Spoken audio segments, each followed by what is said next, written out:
So finally हम आज आ गए हैं एक नए चैप्टर के साथ, दैट इज़ हमारा फ्लूइड मैकेनिक्स। और सच बात बोलूँ तो मैं एक्चुअली एक्सट्रीमली सॉरी कि कल जो लेक्चर आने वाला था वो नहीं आ पाया, जस्ट बिकॉज कि हमारा कुछ एग्ज़ाम्स थे, तो आप लोग को वेट ऑब्वियसली करना पड़ा होगा। बट आज के लेक्चर में बहुत कुछ फाइन होने वाला है, और आज का लेक्चर थोड़ा लंबा भी होने वाला है, कुछ वर्क्स भी ज़्यादा थे, that's why it was like कि हम लोगों ने ना वीडियो बना पाया और नोट्स वोट्स पे लिखना बाकी था। So I hope you understand. Okay, so with this welcome to the new video.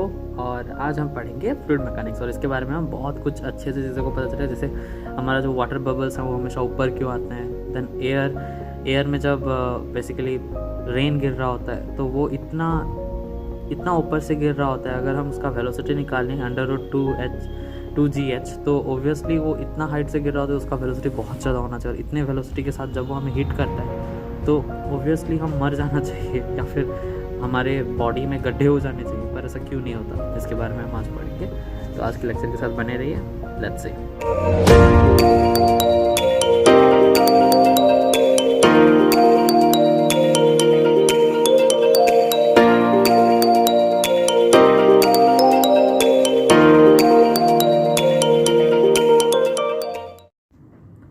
Okay, तो फ्लूइड मैकेनिक्स की जब हम बात करते हैं तो colour is very important, you know, yes my favourite. हाँ, तो जब फ्लूइड मैकेनिक्स की बात करते हैं हम, तो बेसिकली फ्लूइड के 3 पार्ट्स के बारे में हम बात करेंगे। दैट इज़ फ्लूइड का जो स्टैटिक होता है, स्टैटिक फ्लूइड यानी कि जब वो रेस्ट पे होता है, और एक डायनामिक फ्लूइड, और एक सरफेस टेंशन और विस्कोसिटी के बारे में बात करेंगे। फर्स्ट ऑफ ऑल मैं आइडियल फ्लूइड क्या होता है वो बता देता हूँ आपको। आइडियल फ्लूइड ये होता है जब लिक्विड प्लस गैस मिले हुए होते हैं, काइंड ऑफ। फ्लूइड मतलब हमेशा ऐसा होता है कि थोड़ा बहुत लिक्विड भी होगा पार्ट उसका, थोड़ा बहुत गैसियस पार्ट भी होगा। तो आइडियल फ्लूइड जो होता है वो बेसिकली इनकम्प्रेसिबल होता है। देर उसका जो वॉल्यूम होता है वो फिक्स्ड होता है, उसका मास भी फिक्स्ड होता है उसके साथ साथ, और उसके बहुत सारे प्रॉपर्टीज़ होते हैं जो फिक्स्ड होते हैं। फिर हम उसके बारे में अगर और डिटेल में बात करें तो वो नॉन विस्कस होता है, यानी कि उसके लेयर्स के बीच में जो फ्रिक्शन होता है वो प्रेजेंट नहीं होता है। There is no tangential force among the liquid layers. This is known as non-viscous. फिर बात करते हैं प्रेशर के बारे में। अच्छा, प्रेशर होता है, प्रेशर हमने पढ़ा है फोर्स अपॉन एरिया। पर एक बात बताइए कि प्रेशर का जो ओरिजिनल फार्मूला होगा वो बेसिकली फोर्स अपॉन एरिया होगा, या फिर फोर्स टेंजेंशियल अपॉन एरिया होगा, या फिर फोर्स परपेंडिकुलर अपॉन एरिया होगा, क्या होगा? चलो वैसे तो भाई दोनों सेम ही था, पर कुछ तो डिफरेंस है। फोर्स प्रेशर यानी कि हमेशा फोर्स जो परपेंडिकुलर लग रहा है, लाइक फोर्स 90 डिग्री पे एक्ट करना चाहिए एरिया के ऊपर। जैसे अगर हम इसकी बात करें तो यहाँ देखिए ये परपेंडिकुलर है 90 डिग्री, तो फोर्स अगर इधर से लग रहा है देन हम इसका कॉस थीटा कंपोनेंट लेंगे, फोर्स का एफ कॉस थीटा, और ये एरिया सोचिए ए है, so here pressure will be equals to F cos theta into A. This will be like this, sorry, force upon area, हाँ, F cos theta by. अब pressure की अगर हम बात करें तो प्रेशर एक वेक्टर क्वांटिटी है, स्केलर क्वांटिटी है। This is scalar quantity of course. फिर ये आइसोट्रोपिक होता है, यानी कि हम हर जगह प्रेजेंट होता है लिक्विड के केस में। प्रेशर का यूनिट आपको पता होगा पास्कल न्यूटन पर मीटर स्क्वायर, जो हम पढ़ते हैं। देन एक जगह एक पॉइंट पे जब प्रेशर लग रहा है तो फ्लूइड में हमेशा उसको हर तरफ से प्रेशर लगता है, इधर इधर इधर हर तरफ से प्रेशर लग रहा है। कुछ कन्वर्जन्स हैं, जैसे 1 atm is equals to 1.013 into 10⁵ newton पर metre square. 1 bar that is similar to 1 atm, similar लिख देते हैं क्योंकि पॉइंट कुछ कुछ होता है। तो 1 bar that is also equals to 10⁵ newton पर मीटर स्क्वायर। देन अगर एटीएम की बात करें, 1 atm is equals to 760 mm of Hg, then 760 torr and 76 centimetre Hg। ये इक्वेशन जब सॉल्व करेंगे क्वेश्चंस तब काम आएंगे पोस्ट प्रोबेबली। फिर वॉल्यूम की बात करते हैं तो हमें पता है कि 1 लीटर का जो होता है, तो 1 litre is equals to 1 dm³ that is decimetre cube, and 10⁻³ centimetre cube, and 10⁻³ metre cube. हाँ, अब एक टॉपिक है जो थोड़ा इम्पॉर्टेंट हो जाता है क्योंकि इसमें से क्वेश्चंस बहुत आते हैं। Variation of pressure vertically with depth.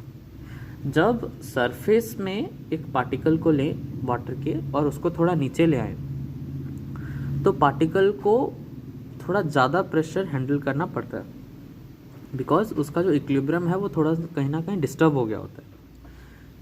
अगर मैं यहाँ पे देखूँ, देखिए जब पी नॉट यहाँ पे जब था तो उसका जो प्रेशर लग रहा था उस पर, that is only the atmospheric pressure P naught ए। पर जब पार्टिकल इधर आ गया दिस पॉइंट, तो इधर कौन कौन सा प्रेशर लग रहा है, एक तो नीचे लग रहा है, एक ऊपर से लग रहा है, दैट इज पी नॉट ए, और उसी डायरेक्शन में एक एम जी लग रहा है, plus m g is equals to p a, उसका total pressure that is p a. तो p a is equals to P naught a plus m g. अब अच्छे से देखिए, पी ए यानी कि pressure into area that is equals to force, तो हर जगह से हम फोर्स को ही देख रहे हैं। तो pressure into area is equals to P naught a plus rho a g H. मैं mass is equals to volume into density भी लिख सकता हूँ, राइट। और वॉल्यूम को मैं एरिया इंटू हाइट भी लिख सकता हूँ, यही तो मैंने किया है। रो ए जी, जी तो अपनी जगह रह गया, एच रो ए, इसको एक्चुअली हमें ऐसे लिखना चाहिए था, this mass is equals to rho a h into g. ये रो एच का मतलब होता है मास। तो अब ये जो आ गया इसमें से सबसे एच ए कट गया, then P is equals to P not plus rho ji H, ये हमें मिल गया। रो इज एक्चुअली ये उसका प्रॉपर्टी है, क्या कहते हैं, लिक्विड का प्रॉपर्टी है,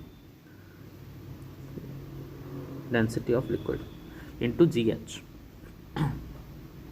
pressure due to liquid column of height H, ये रहा वो, मतलब उनके बीच में जो डिफरेंस होगा, अगर मैं इसको और एक्सटेंड करूं तो P minus P not that is equals to rho ji H.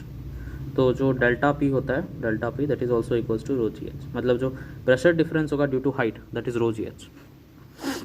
फिर हम इसके ग्राफ की बात करते हैं, तो ग्राफ हमेशा ऐसा ही जाएगा, ऑब्वियसली ऐसा जाएगा क्योंकि ये y is equals to m x plus c का फॉर्मूला गिर रहा है, जो कि हमेशा एक लीनियर बढ़ता है, और क्योंकि सी एक कांस्टेंट है तो एक हाइट से शुरू होकर जाता है वो, तो यही है वो पी नॉट जो इनिशियल हाइट है दैट इज सी, और ये रहा वो स्ट्रेट लाइन वाला ग्राफ एम एक्स। और कुछ इंपॉर्टेंट यहाँ पे, हाँ ये रहा D P is equals to, जब हम छोटे से प्रेशर डिफरेंस की, जब हम बेसिकली बात करते थे जब वेलोसिटी की और डिस्प्लेसमेंट की, जब हम छोटा सा हमें डिफरेंस लेना होता था वेलोसिटी और इसका, तब हम क्या करते थे, उसमें डेल लगाते थे, और बहुत ही ज़्यादा छोटा हो जाए तो डी लगाते थे। जैसे ही यहाँ पे डी पी अगर मैं बात करूँ, del P is equals to rho ji H, मैंने तो बता दिया आपको, delta P change in P is equals to rho ji H, यानी कि अगर मैं उसको एक्स एक्सिस पे देखूँ तो रो जी वाई, राइट। तो अगर मैं डी पी की बात करूँ, छोटा सा change in P that is equals to obviously rho G D Y, तो इसके हिसाब से हम इन दोनों को इंटीग्रेट करके इनका वैल्यू निकाल सकते हैं, हालांकि वो इतना इंपॉर्टेंट है नहीं। अब बात करते हैं वेरिएशन ऑफ प्रेशर हॉरिजॉन्टली। अब एक जगह पे सोचिए एक कंटेनर है, उसके एक जगह से दूसरे जगह, यानी कि हॉरिजॉन्टल हाइट में कोई डिफरेंस नहीं होना चाहिए, तब कौन सा प्रेशर कितना चेंज होगा बेसिकली। जैसे कि मैंने एक पॉइंट ये ले लिया पी ए, और ये पॉइंट ले लिया दूसरा, तो पी, ये दोनों को अगर मैं ये सिलेंडर को बाहर निकालूं और देखूं, तो ये सिलेंडर में दो पॉइंट हैं, ये एक पॉइंट है, ये एक पॉइंट है। अब इधर कौन सा प्रेशर लग रहा है, एक तो नीचे एम जी लग रहा है दोनों का, तो उसको काट कर देंगे क्योंकि दोनों में लग रहा है। इधर इसको पी ए लग रहा है P1 ए, और इधर इसको P2 ए लग रहा है, एरिया तो सेम है ना। तो P1 is equals to P2 ए, और तो कोई एक्सटर्नल फोर्स लग ही नहीं रहा है, तो P1 is equals to P2, यानी कि हॉरिजॉन्टल में प्रेशर चेंज होता ही नहीं है, राइट। फिर मैं आपको ये दिखाता हूँ, देखिए यहाँ पे एक पार्टिकल है और यहाँ पे एक पार्टिकल, अगर हमारा जो वेसल है वो बैंड है ऐसे इसके जैसा, तब प्रेशर में डिफरेंस कितना आएगा। यहाँ पे ये ऐसा है, अगर ये H होता तो यहाँ क्या होता, यहाँ का और इसका प्रेशर रो जी एच डिफरेंस होता, delta P is equals to. पर अगर वेसल ऐसा है और सेम हाइट है, ये H1 plus H2 is equals to H, तब क्या होगा। देखिए यहाँ पे ये प्रेशर, यहाँ पे एक बार कैलकुलेट कर लेते हैं, फिर यहाँ पे एक बार कैलकुलेट कर लेंगे, फिर यहाँ एक बार कैलकुलेट कर लेंगे, और यहाँ एक बार कैलकुलेट कर लेंगे। यहाँ से जब आया तब इसका प्रेशर डिफरेंस कितना होगा, delta P will be equals to rho G H2, right. फिर जब यहाँ से इतना दूर आया तो ये तो इक्वल है, तो फिर ये आ जाएगा ये पॉइंट से ये point, and this will be delta P will be equals to rho G H1, right. और H1 plus H2 is equals to H, यानी कि डेल्टा H कितना आ गया, डेल्टा P कितना आ गया, is equals to rho ji H. Same वही है, चाहे शेप कैसा भी हो, हम जब एक लेवल तक हाइट तक नीचे जाएंगे तो हमारा जो नेट हाइट है, जितना हम लोग ऊपर से नीचे आए, the change will be rho ji H, the net H. Side इधर उधर गए, that doesn't matter for us. अब हम बात करते हैं क्वेश्चन की।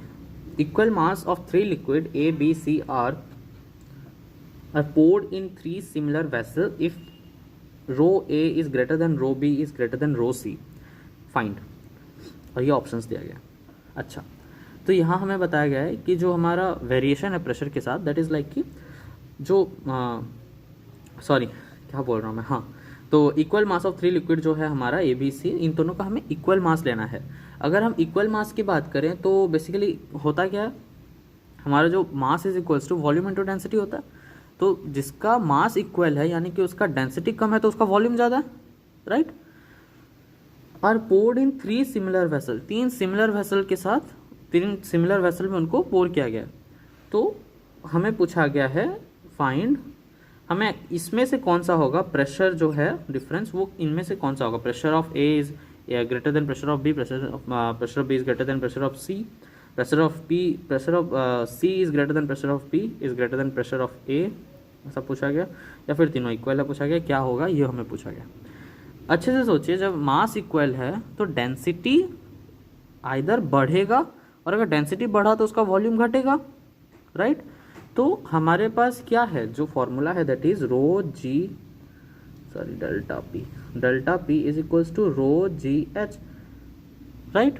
अगर मैं रो जी एच की जगह मैं आराम से रो जी एच को ऐसा लिख सकता हूँ कि जो फोर्स आ जाएगा उसको हम लिख सकते हैं कि P into A, delta P into A is equals to rho ji H. मैं दोनों तरफ इसको नहीं छोड़ देता, दोनों तरफ ए इंटू कर देता हूँ, राइट। तो इसको मैं ऐसा भी तो लिख सकता हूँ, ये mg बाय ए हो जाएगा ना, क्योंकि ये जो है ये वॉल्यूम था, ये हमारा डेंसिटी था, डेंसिटी इंटू वॉल्यूम मास हो गया, मास इक्वल है तो तीनों का जो ये है प्रेशर है वो इक्वल होगा। बाकी किसी के साथ तो ये वेरी ही नहीं कर रहा है एरिया और ग्रेविटी के साथ, ये तो कांस्टेंट है एरिया। तो आंसर जो हो जाएगा दैट विल बी डी।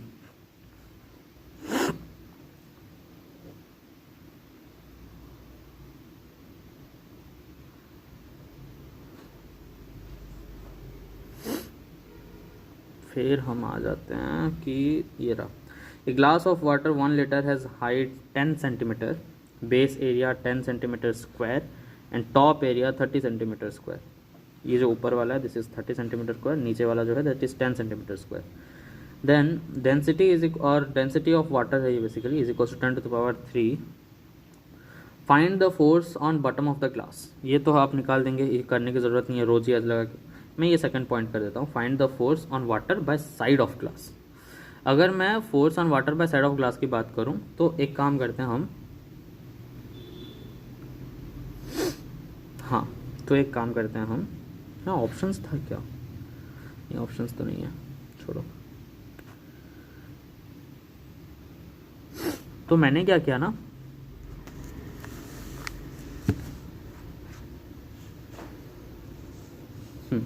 तो मैंने क्या किया कि क्या यार, ये आज एक्चुअली चार्ज नहीं है ना फ़ोन पे, तो ये सब करना पड़ रहा है।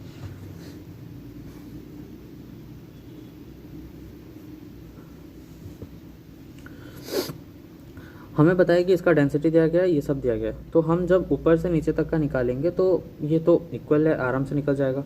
पर हमें बोला गया है find the force on water bye sides of the glass, जो साइड्स ऑफ द ग्लास से वाटर पे फोर्स पड़ रहा है वो कितना है बोल रहा है। तो बेसिकली ये देखिए यहाँ पे जो वाटर है इसका एक तो नीचे mg गिर रहा होगा, राइट, और ऊपर प्रेशर गिर रहा होगा, सॉरी नीचे प्रेशर गिर रहा होगा, इन दोनों को बैलेंस कर रहा होगा ये साइड का फोर्स, तो फोर्स हम आराम से निकाल सकते हैं। This implies P is equals to P not plus rho ji H, हमें पता है ये इक्वल्स टू P नॉट हमें पता है 1.01 into 10 to the power 5 plus 10 to the power 3 into 10 by 100। ये मैंने रो जी एच का भी फॉर्मूला यहीं पे एक साथ गिरा दिया। Okay, this is equals to 10 to the power 3 into 1 plus 1.01 into 10 to the power 2, ऐसा हो जाएगा. That is equals to 10 to the power 3 1 plus 101 102 into 10 to the power 3 newton पर metre square. This is the pressure. ये अगर pressure निकल रहा है इतना तो फोर्स कितना हो जाएगा. Force is equals to pressure into area. Force is equals to pressure into area equals to 102 into 10 to the power 3 into 10 into 10 to the power -4. -4 इसलिए आया क्योंकि वो यूनिट को चेंज करना पड़ा. This implies 102 Newton. ये 10 to the power 4 हो गया, ये कट गया 10 to the 102. एक बार चेक कर लीजिएगा अगर कैलकुलेशन में गलत है तो. हाँ सही है. That's it for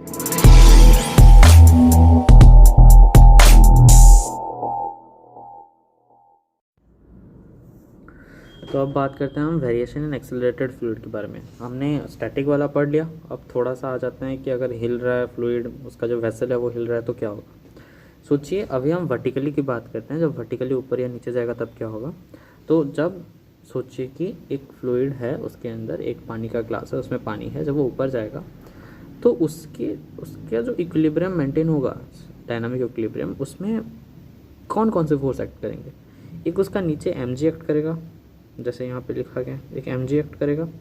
उसके साथ ही साथ एक अगर एक्सेलरेशन ऊपर हो रहा है तो उसका नेट फोर्स अलग ही तो होगा, सीडो फोर्स तो नीचे गिरेगा ना. एक ma भी एक्ट करेगा. और यहाँ जो ये दोनों फोर्स हैं, ये दोनों काइंड ऑफ ऐसे होंगे कि ये दोनों ही वो फोर्स होंगे जो बेसिकली इसको रो जी एच का साथ देंगे. तो हम लोग रो जी एच में क्या पढ़ रहे थे कि delta P is equals to rho g को बाद में लिखते हैं, जी पढ़ रहे थे. This is what we were studying. तो अगर हम इसमें देखें तो यहाँ जो नेट जी है वो क्या है, that is m g plus M a. So ये हो जाएगा delta P is equals to rho h g plus a. जो नेट एक्सेलरेशन होता है ना वही होता है. यहाँ इस केस में जी प्लस ए हो रहा है क्योंकि नेट फोर्स जो है वो नीचे तरफ लग रहा है. पर अगर हम इसकी बात करें तो देखिए इधर जब नीचे आएगा तो ऊपर एम ए लगेगा और नीचे एम जी लगेगा.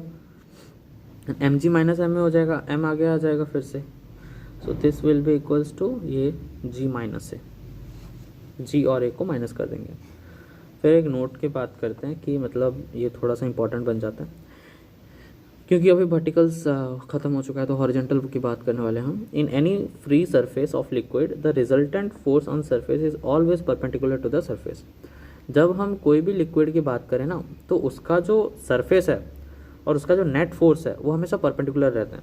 जैसे यहाँ पे अगर ये स्टैटिक है तो इसमें जो फोर्स लग रहा है वो ऊपर की तरफ लग रहा है, एक नीचे की तरफ एम जी लग रहा है, ऊपर की तरफ थ्रस्ट लग रहा है. तो ये देखिए ये हमेशा 90 डिग्री मेंटेन कर रहा है. लाइक दैट ओनली जब ये इस एक्सेलरेशन में चला जाएगा, ए एक्सेलरेशन में इधर चला जाएगा, तब क्या हो जाएगा देखिए कि इधर एम ए लगेगा इस पार्टिकल के ऊपर, इस सरफेस के ऊपर, नीचे एम जी लग ही रहा है. इन दोनों का जो नेट है वो इधर आएगा एफ नेट. देखिए ये भी परपेंडिकुलर है, राइट. केस 2 जो हॉरिजॉन्टल है, अब इसकी बात करते हैं. मैंने तो इंट्रोडक्शन दे ही दिया है इस केस में कैसे होता है. तो हमने ये पढ़ लिया है कि इसका जो वो नेट फोर्स होगा that will be perpendicular to the surface. अब बात करते हैं कि इसको कैलकुलेट कैसे करें दो पॉइंट के बीच में. मैंने यहाँ पे क्या किया, एक ट्यूब ले लिया, एक ट्यूब को बड़ा कर लिया. दोनों का एरिया सेम है, इधर एम ए अलग से लग रहा है. सो पी टू ए जो ये वाला फोर्स है इज इक्वल्स टू, क्योंकि P1 ए भी इधर लग रहा है और एम ए भी इधर लग रहा है, तो P1 A plus M A equilibrium state में रहने के लिए. So P2 minus P1 into A that will be equals to rho G A, right. Sorry rho L A, जो लेंथ था उसका, ये इसको हमने एल लिया था, तो रो एल ए. अगर पी इसमें अगर डेल्टा पी की मैं बात करूं तो ये रो जी एच होता था, ये क्या हो जाएगा, रो एल ए हो जाएगा, सेम एज दैट. अब हम एंगल की बात करते हैं कि ये एंगल कितना फॉर्म करता है. तो यहाँ पे मैं क्या करता हूँ कि एक वैसा ही जो सिलेंडर था वो मैंने ले लिया, ट्यूब ले लिया मैंने, उसका लेंथ एल है, इधर P2 ए लग रहा है, इधर P1 ए लग रहा है, इधर H है. तो हमें tan थीटा का जो वैल्यू है वो पता है कि क्या होता है, P अपॉन B. अगर मैं यहाँ पे ले लिया थीटा लेट से, इसका मतलब h upon L that is my tan theta. तो h का value I mean rho ji H is equals to, हमने ये भी पढ़ा है ना कि रो जी यहाँ पे, अच्छा नहीं पढ़ा है, अभी देख लेते हैं। देखिए तो ये जो वेरिएशन है और ये जो वेरिएशन है ये इक्वल होगा, राइट। ये वाला रो जी एल ए है और यहाँ पे है रो जी एच, ऑब्वियसली इक्वल होगा क्योंकि हमने पढ़ा है उसको। तो जो टेन थीटा का value that is h upon l, तो यहाँ पे हमने देखा कि rho ji H is equals to rho L a. This implies h upon l is equals to a upon g, क्योंकि ये कट जाएगा ना। देखिए g into H is equals to l into a, तो एच अपॉन एल, एल को नीचे ले आए, दैट इज जी को इधर लेना पड़ेगा नीचे, नीचे लाने के बाद h upon l is equals to a upon g. तो tan theta is equals to a upon g भी लिख सकते हैं हम। इसी को लेके एक क्वेश्चन करते हैं। A cubical container is completely filled with water. Calculate the horizontal acceleration of the container so that the half of its total volume come out of the container. बोला है कि एक क्यूबिकल कंटेनर है, कुछ acceleration में मैं उसको accelerate करूं कि उसका जो आधा पानी है उसके अंदर, जो आधा कंटेनर फिल हुआ है वो निकल जाए। मतलब पहले ये कंटेनर फुल था, काइंड ऑफ ऐसा। पर अच्छे से सोचिए, जब इसका आधा निकल जाएगा और एक्सेलरेशन में जाएगा, ये एक्सेलरेशन इधर आ रहा है सोचिए, तो ये ऐसा बन जाएगा, आधा, ये आधा है, ये आधा निकल गया, राइट। तब इधर जो इसका फोर्स लग रहा है, इधर ma लग रहा होगा और इधर mg लग रहा होगा और ये f नॉट लग रहा है। अब हमें पता है दैट, अच्छा अब क्योंकि ये क्यूब है तो ये l डिस्टेंस है और ये भी डिस्टेंस l ही है। तो हमने पढ़ा है कि tan theta is equals to H upon L ना, हाँ H upon L. This implies equals to L upon L that is equals to 1 आ जाएगा। टेन थीटा का कितना वैल्यू 1 होता है, दैट इज 45 डिग्री, मतलब ये एंगल 45 डिग्री है। अगर ये 45 डिग्री है और ऐसा जा रहा है, दिस इम्प्लाइज ये ऐसा भी तो हो सकता है, this is equals to a upon g. This implies 1 is equals to a upon g. अगर ए अपॉन जी का वैल्यू 1 है then a is equals to g, मतलब हमें एटलीस्ट जी के एक्सेलरेशन में इसको आगे लेना पड़ेगा ताकि उसका आधा पानी निकल जाए। फिर हम बात करते हैं इसकी, find the expression for pressure at a distance R from the axis. ये हमें फिगर दिया है, ये ऐसे घूम रहा है, स्टीयर कर दिया हम लोगों ने उसको, मतलब जैसे हम नींबू पानी खोलते हैं ना, तो बीच में देखना है कैसे बवंडर सा बन जाता है, ऐसे एक वॉल्यूम क्या कहते हैं उसको, अरे वो टर्नाडो सा बन जाता है ना, तो ये टर्नाडो सा बना हुआ है, ये एक्चुअली ऐसे ऐसे घूम रहा है ये ओमेगा से। और यहाँ पे हमें पूछा है कि इससे, इस डिस्टेंस से इधर जो आर है, ये पॉइंट यहाँ पे, हाँ तो यहाँ पे क्या प्रेशर होगा। तो इस पॉइंट में इधर एम आर ओमेगा स्क्वायर लग रहा होगा और नीचे एम जी लग रहा होगा, राइट। और नेट फोर्स जो है वो इधर लग रहा होगा, एफ नेट। टेन थीटा जो होगा इसका, जो टेन थीटा बनेगा इज इक्वल्स टू स्लोप होता है, हमें पता है, that is equals to D Y by D X. ये जो लेंथ है ये y है, D Y by D X, X तो यही बन जाएगा। This implies r is equals to X बन जाएगा। तो यहाँ पे हम क्या, हाँ डी एक्स के जगह डी आर भी लिख सकते हैं क्योंकि यही तो है x, राइट। फिर मैं बात करता हूँ कि यहाँ पे जो ये है, मतलब टेन थीटा है, इसको हम ये भी लिख सकते हैं कि m r omega square by m g, मतलब m r omega square by m g, that will be equals to m cut जाएगा, r omega square by g. अब दोनों को इंटीग्रेट कर लेते हैं, d y is equals to r omega square by g d r. जब हमने दोनों को इंटीग्रेट कर लिया तो ये y आ गया is equals to omega square constant है, g कांस्टेंट है, आगे आ जाएगा, r का क्या हो जाएगा, R square by 2 plus omega square are square by 2g। ये हमारा आंसर आ गया y का वैल्यू।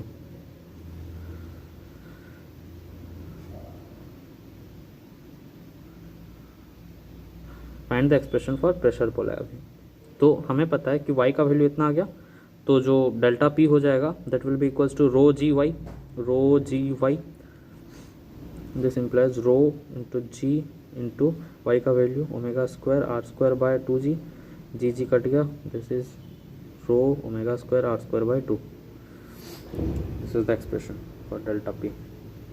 खत्म।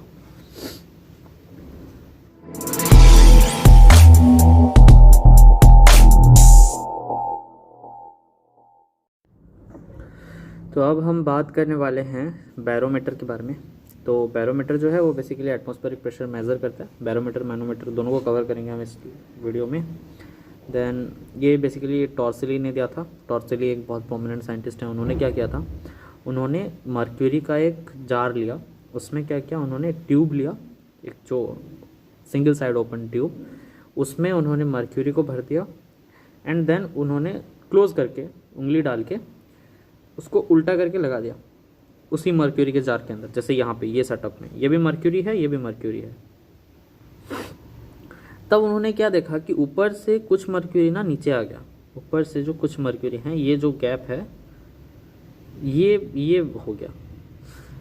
इससे इन्होंने क्या किया, एटमॉस्फेरिक प्रेशर को नापा। यहाँ पे हम देख सकते हैं कि ये जो पॉइंट है और ये जो पॉइंट है, इन दोनों के बीच में डिफरेंस कितना होगा, रो जी एच का, और ये हाइट एच लिया है हमने इधर तक, तो रो जी एच का डिफरेंस होगा। अब ये ए पॉइंट, बी पॉइंट और सी पॉइंट हमने पढ़ा है कि एक लेवल पे सबका प्रेशर सेम ही होता है, मतलब this rho ji H is equals to यहाँ पी नॉट, राइट। तो जो पी नॉट का वैल्यू है that is the atmospheric pressure. Atmospheric pressure यानी कि the density of mercury into ji into H, the height, जितने हाइट तक जितने हाइट तक वो गिरा था, basically actually total height minus जितना हाइट तक वो गिरा था, दैट इज द एच। तो इधर से इन्होंने एटमॉस्फेरिक प्रेशर का बताया। फिर इन्होंने एक बात करते हैं हम कि सिर्फ मर्क्यूरी के बारे में ही क्यों बताया, सिर्फ मर्क्यूरी ही क्यों लिया इन्होंने। मर्क्यूरी इन्होंने इसलिए लिया क्योंकि एक तो ये डेंसेस्ट है, फिर ये ओपेक है, ये शाइनी है, और ये वेपराइज नहीं होता मर्क्यूरी, दैट्स वाई इसका कुछ क्वालिटी था, दैट्स वाई इसको चूज़ किया गया। फिर हम बात करते हैं मैनोमीटर की। तो मैनोमीटर क्या करता है ना, ये मेजर करता है प्रेशर ऑफ एनक्लोज्ड गैस। जब एक गैस एनक्लोज होता है एक कंटेनर के अंदर, तब उसका जो प्रेशर होता है उसको कैसे मेजर किया जाता है। मैनोमीटर हमें ये बताता है कि हम लोगों ने क्या किया, एक क्या कहते हैं, एक डेंसर सब्सटेंस लिया, जो इधर हमने एक तरफ ऐसे भर दिया और दूसरी तरफ गैस के पाइप को लगा दिया। तो हमने क्या देखा कि गैस ने ना उसको थोड़ा सा प्रेशर देके इसको थोड़ा ऊपर उठा दिया। तो अब ये जो प्रेशर इसने दिया है और ये जो हाइट उठाया है, तो इस हाइट का डिफरेंस हम निकाल देंगे, that is rho ji H. तो ये जो रो जी एच है ये इसका प्रेशर है and here the pressure is same, यानी कि अगर ये P1 है और ये P2 है, then P1 is equals to also rho ji H, right. पर ये रो और ये जो रो है, this will be the density of this liquid. जो भी लिक्विड लेंगे उसका रो लेंगे हम, और ये हाइट भी उसी का लेंगे। तो जो प्रेशर ये गैस लगाता है that is equals to the height raised by the fluid and that is directly proportional to the density of the fluid. तो यही है, यहाँ पे ये पढ़ा था जब P gas is equals to P not plus rho ji H, ये ऊपर से पी नॉट भी लग रहा है।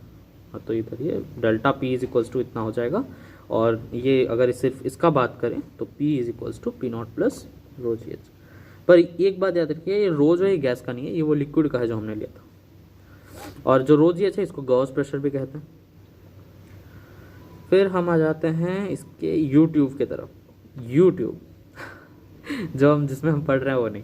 यूट्यूब क्या होता है कि बेसिकली इसमें हम ये नापते हैं, इसके क्वेश्चंस आते हैं बेसिकली कि एक डेंसर लिक्विड है, एक थोड़ा कम डेंसर है। तो जब वो दोनों को डाला जाता है ना, तो एक शिफ्ट होता है, उनका बीच का जो लिक्विड है वो शिफ्ट होता है। जैसे यहाँ पे अगर मैंने एक मूवेबल सा सिस्टम लगा दिया, साइडिंग बाउंड्री जिसको हम कहते हैं, तो ये शिफ्ट हो जाएगा इधर। जैसे यहाँ पे हुआ है, देखिए इधर था, इधर आ गया।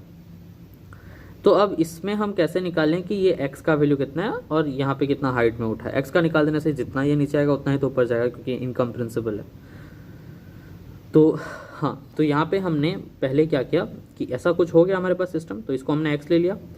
तो हम एक बार प्रेशर इधर और इधर नाप देंगे कितना कितना हो, क्योंकि दोनों तरफ प्रेशर सेम ही होगा। तो P0 प्लस ये एक्चुअली रो है, रो इज इक्वल्स टू 1 लिया गया है इधर, इसका रो 1 लिया गया, इसका रो 2 लिया गया, ये 9 सेंटीमीटर था। हाँ, तो P not plus 1 into ji into H, इसका एच कितना है, कहाँ गया, हाँ इसका एच कितना है 9 प्लस एक्स, क्योंकि ये प्लस एक्स एक्सटेंड भी तो क्या है 9 प्लस एक्स इधर, that is equals to P not plus 2g, 2 यानी कि इसका डेंसिटी था, density is equals to 2g into ये 9 माइनस 1 है इधर, इतना हाइट तक तो आएगा ना उसका, 9 minus X, 9 minus X is equals to 18 minus 2x, this implies x is equals to 3। ऐसे हम यूट्यूब का निकालते हैं, बहुत ईजी है ये, इसमें ज़्यादा कुछ सोचने की ज़रूरत भी नहीं है।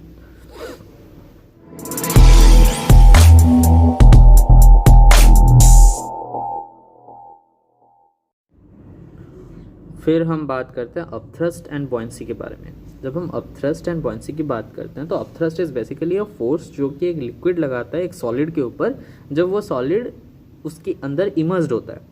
जैसे इसकी बात किया जाए तो देखिए यहाँ पे एक तो P2 लग रहा है और एक P1 लग रहा है, पर ये P2 क्यों लग रहा है, this is because of upthrust, एक ऊपर का फोर्स। जैसे आप बाल्टी में पानी उठाते हैं और जब उसको हम पानी के अंदर उसको ऊपर खींचते हैं तो वो हमें बेसिकली उतना टफर नहीं लगता खींचना, बट व्हेन वो जब एयर के कांटेक्ट में आ जाता है तब उसका जो ओरिजिनल मतलब उसका जो ओरिजिनल भार है, यानी कि उसका जो ओरिजिनल वेट है, वो हमें तब महसूस होता है।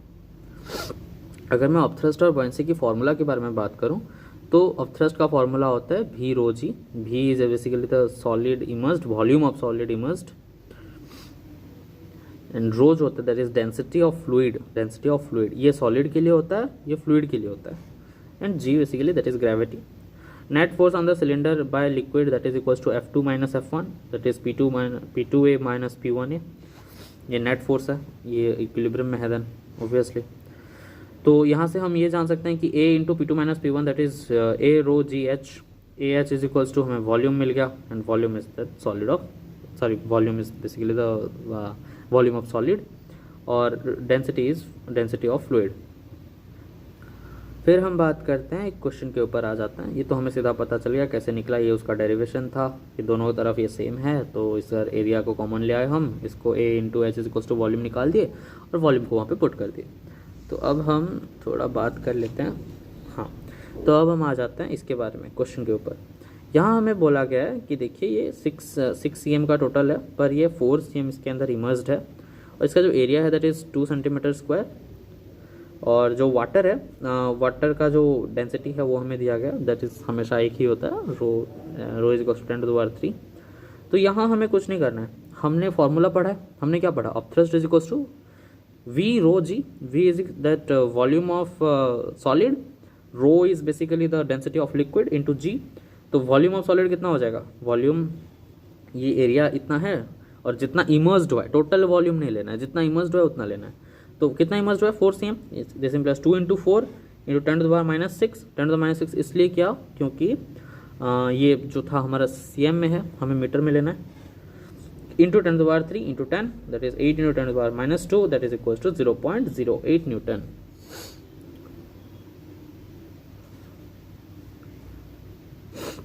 फिर हम बात करते हैं एपरेंट वेट की।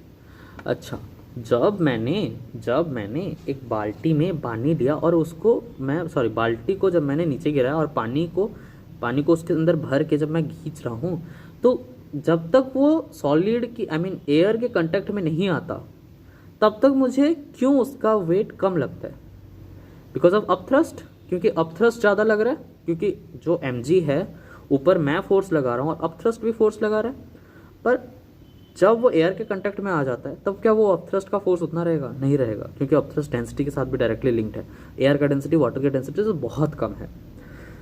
तो जब हम एक चीज़ को ऊपर खींचते हैं, it not just our force जो कि उसके mg को ओवरकम कर रहा है, इट्स ऑल्सो लाइक कि एक अपथ्रस्ट का फोर्स भी है जो उसको हमारे साथ वो ऐड कर रहा है कि भाई तू भी ले, मेरे तरफ से भी ले। तो जो ये अगर एक ऑब्जेक्ट है तो इधर अगर फोर्स लग रहा है, F, तो इसके साथ देखिए एक अपथ्रस्ट का फोर्स भी लग रहा है, and that is equals to mg। तो जो एपरेंट वेट है जो हमें फील होता है that is basically W minus U, right, क्योंकि F प्लस U is equals to mg है, तो F is equals to mg minus U। This is the concept of apparent wait.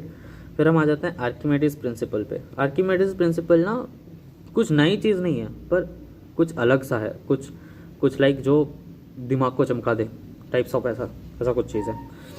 तो आर्किमिडीज प्रिंसिपल क्या कहते हैं कि जो वी है, हमें तो पता है upthrust is equals to v rho g, तो वी जो है वो सॉलिड का होता है और फ्लूइड का जो है वो डेंसिटी होता है।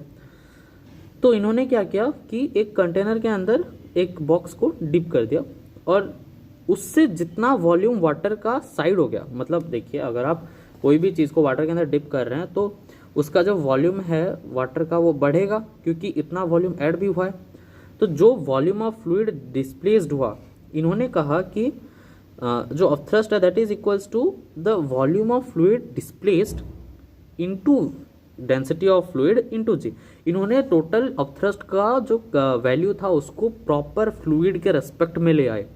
हमें और सॉलिड का वॉल्यूम की ज़रूरत नहीं है क्योंकि सॉलिड का जितना वॉल्यूम अंदर है उतना ही तो फ्लूइड का भी वॉल्यूम बाहर गया है, दोनों तो इक्वल ही हैं।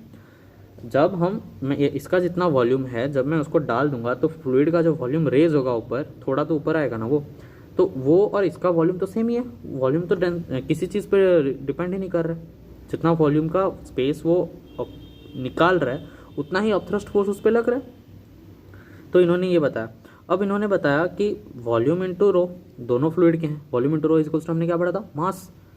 तो इन्होंने बताया कि basically Archimedes principle is that when a body is completely or partially submerged inside a liquid, then it experiences an upthrust that is equal to the mass of fluid displaced. क्योंकि volume into density हमारा मास आ जा रहा है, ये देखिए ये formula के साथ।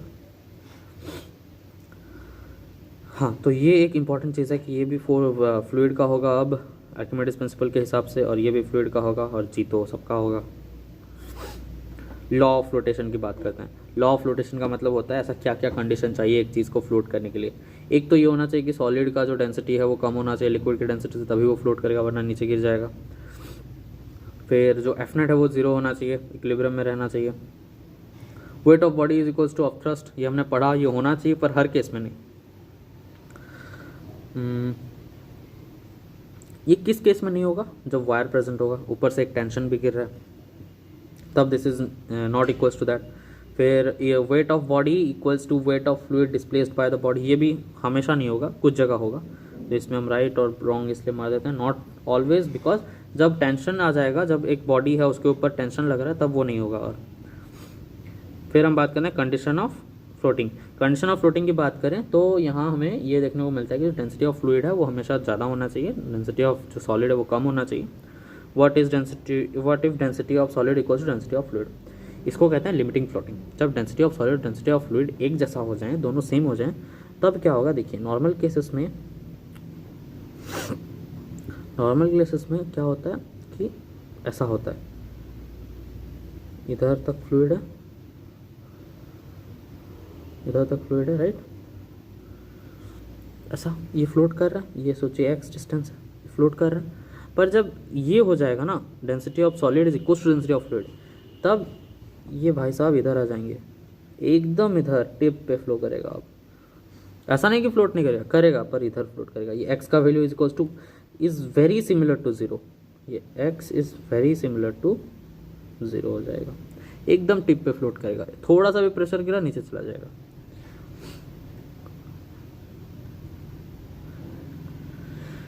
अच्छा, एक शॉर्टकट की बात करते हैं। तो जो mg है वो हमें पता चल चुका है कि यहाँ पे mg that is mg is equals to, ऊपर का फोर्स लग रहा होगा, अपथ्रस्ट जो लग रहा, और अपथ्रस्ट का वैल्यू क्या है, अपथ्रस्ट का वैल्यू हो गया v of fluid into rho of fluid into g. mg of the body, तो volume of fluid into density of fluid into g is equals to volume of solid into density of solid, into g is equals to volume of fluid into density of fluid into g cut गए, volume of solid into volume of volume of solid into density of solid is equals to volume of fluid into density of fluid। यानी कि मैं volume को a into H लिख सकता हूँ, area into height, into density of solid is equals to area of that same, जो water गया same ही तो एरिया है ना उसका, तो एरिया भी कट जाएंगे, इंटू हाइट ऑफ फ्लूइड, जितना वो हाइट में जितना उसका हाइट बढ़ा या घटा, इंटू डेंसिटी ऑफ फ्लूइड। सीधा हमें एक फॉर्मूला मिल जाएगा, that is height of solid that is immersed into density of solid that is equals to height of fluid into density of fluid. ये एक इम्पॉर्टेंट फार्मूला है जो आप सीधा सीधा लगा के सॉल्व कर सकते हैं। जैसे यहाँ पे ये क्वेश्चन देखिए, ये इतना हाइट है, ये नीचे बाकी हाइट इतना है, तो यहाँ बोला है हमें डेंसिटी ऑफ सॉलिड निकालो। डेंसिटी ऑफ सॉलिड निकालेंगे, हम इक्वेट कर देते हैं दोनों को। Volume of solid into density of solid into g is equal to volume of fluid into density of fluid into g. हम लोगों ने इतना इतना इतना सब कुछ करके 250 निकाला, पर यहाँ पे हम सीधा हमारा फॉर्मूला भी तो लगा सकते हैं, ये वाला height of solid. Height of solid कितना है, L/4 into density of solid, वो तो हमें निकालना है, is equals to height of fluid. Height of fluid कितना, कहाँ गया यार, वॉल्यूम ऑफ फ्लूइड,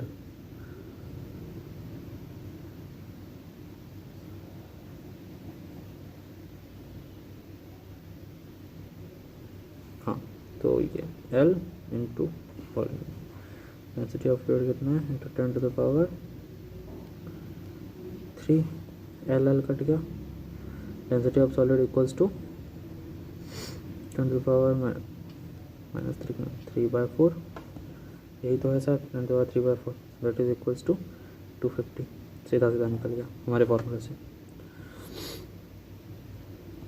फिर एक और क्वेश्चन ये है,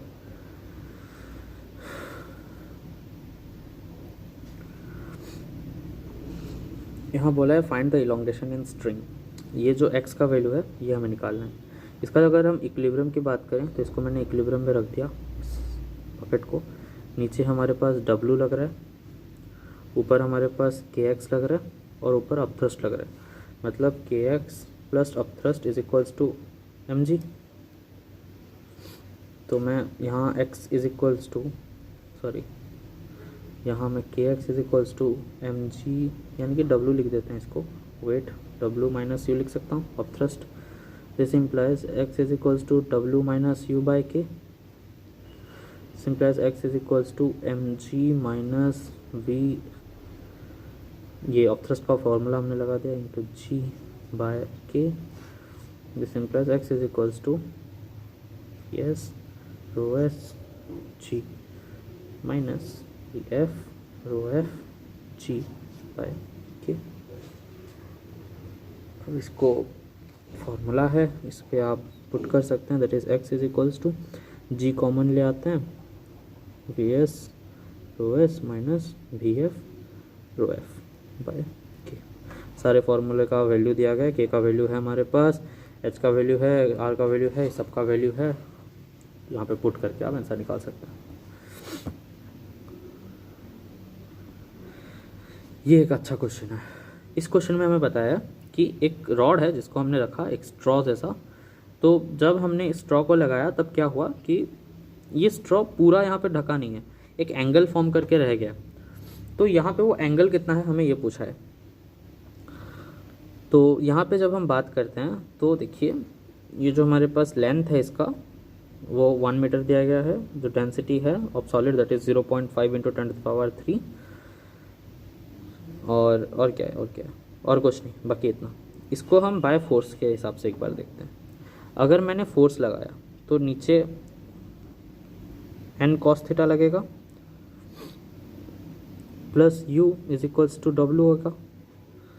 दिस इम्प्लाइज n इंटू 0.5, हाँ cos थीटा हाफ हो जाएगा, हाँ, plus vf to uf rho f g is equals to W, तो VS into rho s into g. पर यहाँ पे हमारे पास देखिए कितने सारे ये आ गए कि लाइक यहाँ पे हमें एरिया भी नहीं पता, हमें कुछ नहीं पता, तो हम बाय फोर्स के हिसाब से इसको नहीं करते हैं, हम इसको करते हैं बाय टॉर्क।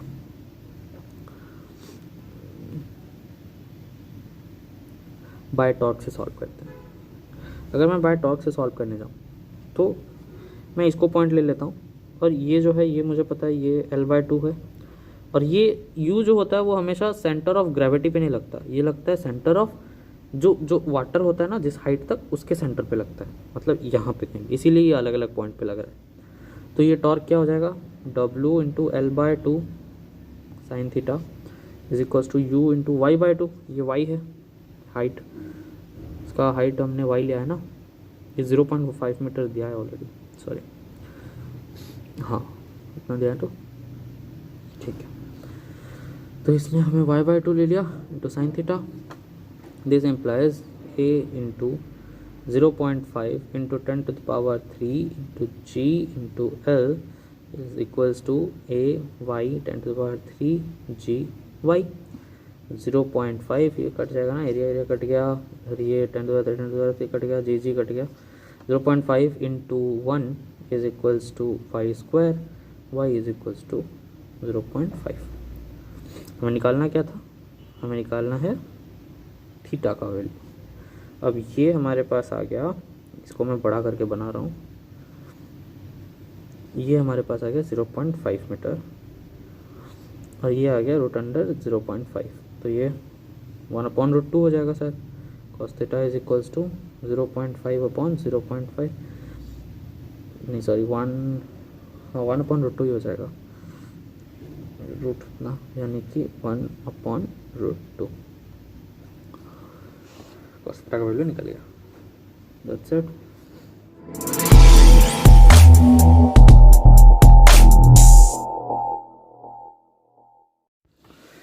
और इतना सब कुछ पढ़ने के बाद हम आ गए हैं फ्लूइड डायनामिक्स के ऊपर।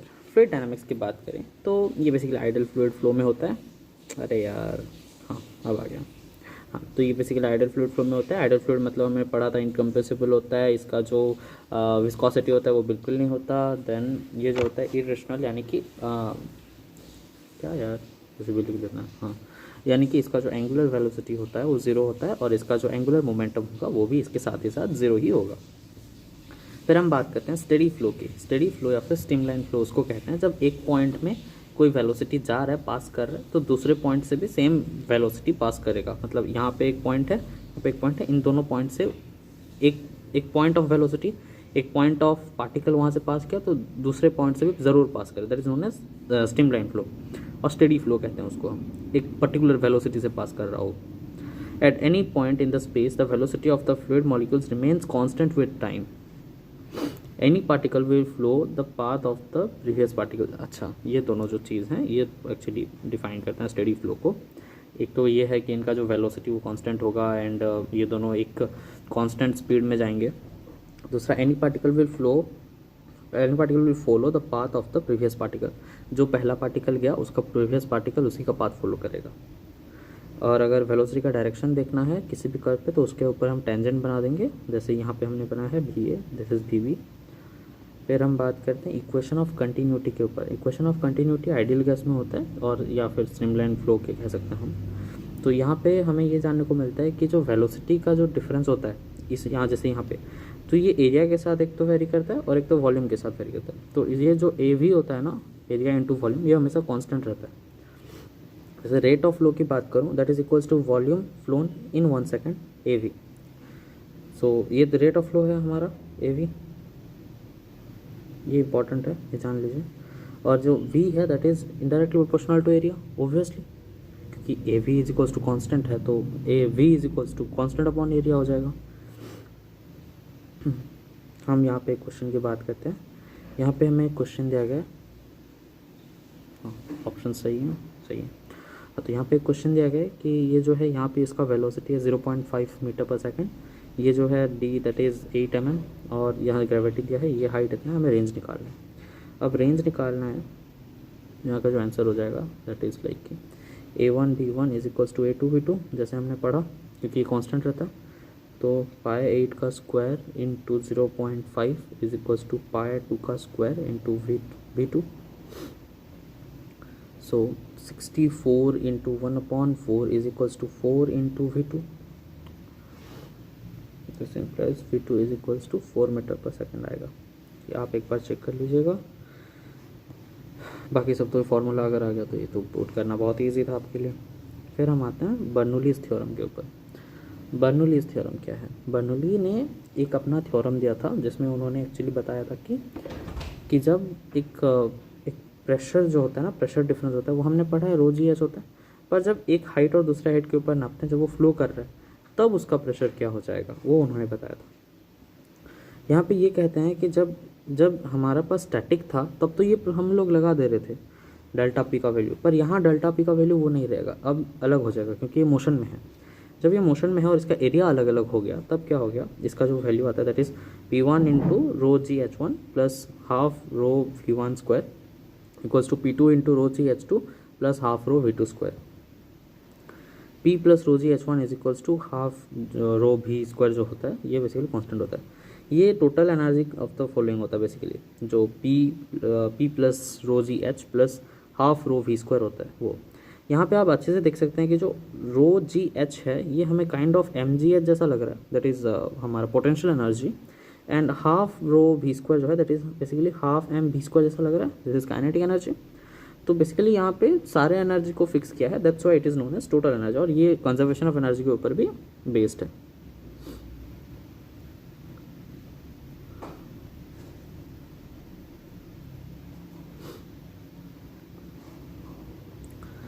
अब मैं अगर वेलोसिटी की बात करूँ, अगर वेलोसिटी ज़ीरो है, अगर वेलोसिटी ज़ीरो है तो यहाँ आप देखिए, हाँ अगर यहाँ वेलोसिटी ज़ीरो है तो ये कैसा हो जाएगा, P प्लस रो जी h plus half rho V square, और जिनकी वेलोसिटी ज़ीरो ये ज़ीरो हो जाएगा तो P प्लस रो जी एच, यानी कि यही इन्होंने कहा, ये तो हमारा हाइट के साथ वेरिएबल था।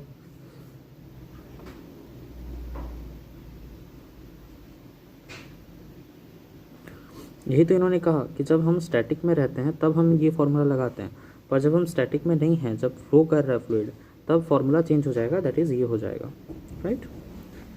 तो यही था हमारा।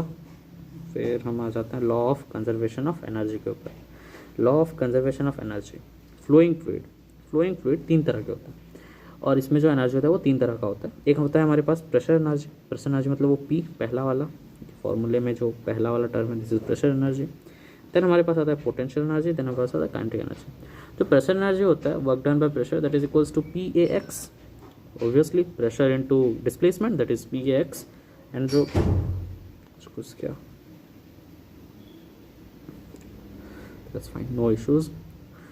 हाँ, तो प्रेशर एनर्जी बाय वॉल्यूम अगर कर देंगे तो PAX बाय AX हो जाएगा, that is equals to P, यानी कि वर्क अपॉन वॉल्यूम कर दिया हमने, दैट इज़ हमें उसका प्रेशर मिल गया। फिर पोटेंशियल एनर्जी में सेम है, mgh बाय इतना is equals to rho ji h, m upon v that is rho density, देखिए यहाँ पे भी m upon v that is rho, तो ऐसे हमें ये तीनों का मिल गया, क्योंकि ये जो हम लोग वर्क कर रहे हैं एनर्जी कर रहे हैं that is upon a particular volume of water. तो यहाँ पे देख सकते हैं ये जो पॉइंट है इसको P जो है दैट इज़ इसको हम प्रेशर हेड कहते हैं, जो रो जी एच है तो इसको हम पोटेंशियल हेड कहते हैं, और जो हाफ V स्क्वायर है, half rho V square that is kinetic head कहते हैं। तो ये तीनों का वैल्यू जो होता है वो कांस्टेंट होता है, और इसको अगर हम डिवाइड कर दें किसके साथ, रो जी के साथ, तो ये हमारा वैल्यू जो होता है P by rho g is equals to sorry plus H plus P by rho g is equals to constant आ जाएगा हमारे पास। रो जी इसके साथ कट जाएगा, जब इसके साथ आएगा तो रो जी यहाँ पे मिल जाएगा, और ये रो कट जाएंगे और 2 नीचे आ जाएगा। तो जो dimension of kinetic head of flowing fluid है that is equals to height. हाँ, ये वाला kinetic head of flowing fluid, हाँ सही है। और थोड़ा इम्पोर्टेंट अगर मैं बात करूँ यहाँ पे, तो ये हमारा जो होता है क्या कहते हैं, जो ये हाइट है, ये देखिए अगर हम इसको लेते जैसे यहाँ पे हमने लिया तो ये H2 माइनस H1 क्यों हुआ, बिकॉज एक तो ये H2 इसलिए हुआ क्योंकि ये टोटल हाइट H2 है, इसमें से H1 हम लोग माइनस पे तो कर रहे हैं क्योंकि पॉइंट यहाँ पे है, तो ये तो H1 हाइट ऑलरेडी है, तो जो हाइट हम ले रहे हैं वो बेसिकली ऐसा होता है कि टोटल हाइट माइनस जिस हाइट पे वो है। और कुछ इम्पॉर्टेंट, वेलोसिटी, अगर वेलोसिटी ज़ीरो है तो आपने देख लिया कि क्या हो रहा है, वेलोसिटी ज़ीरो है तो अगर ये स्टैटिक पे होता, जो यहाँ पे भी जा रहा है, अगर ये स्टैटिक पे होता तो सेम फार्मूला हम लगाते ये वाला P2 minus P1 is equals to rho ji h, rho g delta h basically. Actually ये जो हम जी एच और सबका वैल्यू पढ़ रहे हैं ना, ये सब ऐसा है कि जी भी हम नेट जी लेंगे, यानी कि नेट एक्सेलरेशन लेंगे, रो बस कांस्टेंट है, जो हाइट है उसको भी नेट हाइट लेंगे जितने हाइट के बीच में वो लोग हैं, एंड जो कुछ भी हमारे पास टर्म्स हैं जो कि वेरिएबल हो भी सकते हैं नहीं भी हो सकते हैं एक्सेप्ट ऑफ रो, तो उन सब का नेट लेना है हमें। जैसे ऊपर के कुछ कुछ पार्ट में हमने पढ़ा है कि एच का वैल्यू डेल्टा एच हो रहा था जब हम वैल्यू एक्सेलरेशन ले आ रहे थे फ्लूइड के साथ, जब उसके सरफेस के साथ, तब हम क्या करते थे कि बेसिकली जब एक्सेलरेशन ऊपर था और वो ऊपर जा रहा था तब एक सीडो फोर्स नीचे गिर रहा था एम ए, तो ऊपर जी के साथ जी प्लस ए कर देते थे एग्जैक्टली। जैसे वो नीचे आता था तो जी माइनस ए करते थे, और जब साइड साइड जाता था तो कौन सा एंगल फॉर्म होता था, क्या करते थे, वो सब भी हमने पढ़ चुका है। तो there is nothing big in that. Law of conservation of energy भी पढ़ लिया आपने। प्रेशर एनर्जी क्या होता है, पोटेंशियल, तीन एनर्जी मिलके एक्चुअली हमारा जो फ्लूइड एनर्जी है उसको बनाते हैं। जो फ्लूइड एनर्जी होता है, फ्लोइंग फ्लूइड का एनर्जी, वो तीन तरह का होता है, वो हमने पढ़ा। एक तो प्रेशर एनर्जी, एक पोटेंशियल एनर्जी, एक काइनेटिक एनर्जी होता है। और जब हम इन सबको पर वॉल्यूम से डिवाइड कर लेते हैं तब हमें ओरिजिनल प्रेशर का जो कांस्टेंट है वो मिलता है। और प्रेशर हेड क्या है ये भी पढ़ लिया हमने, पोटेंशियल हेड भी पढ़ लिया, काइनेटिक हेड भी पढ़ लिया। ये तीनों मिलके कांस्टेंट देते हैं, और जब हम इसको रो जी के साथ बाय कर देते हैं तो क्या होता है वो भी हमें पता चल गया। Dimension of kinetic head of flowing fluid that is equals to height, वो भी हमें पता चल गया। That's it.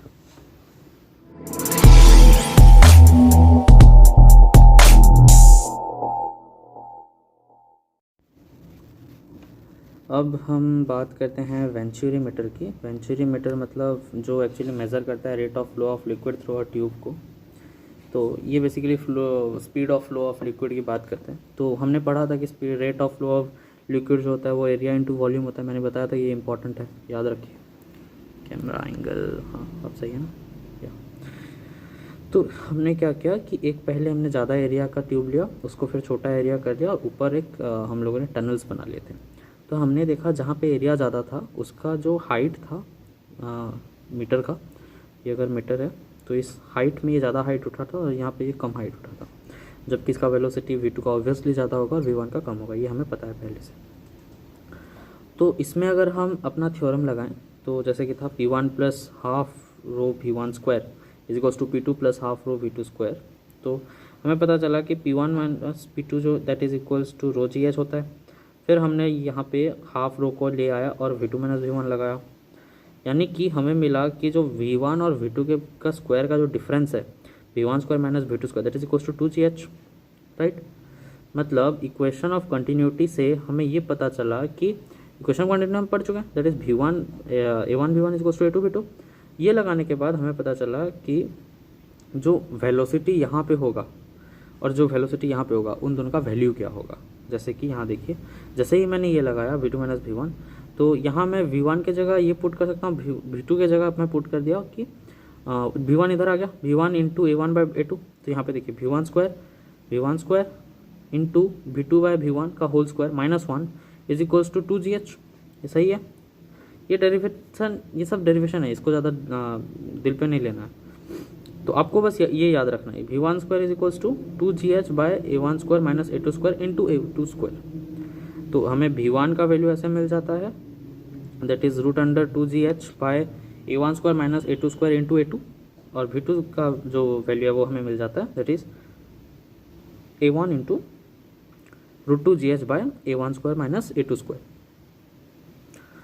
अब to measure rate of flow, rate of flow को मेजर करने के लिए अब क्या चाहिए हमें, रेट ऑफ फ्लो को मेजर करते हैं। तो रेट ऑफ फ्लो जैसे हमने पढ़ा था कि रेट ऑफ फ्लो क्या होता है v1 a1।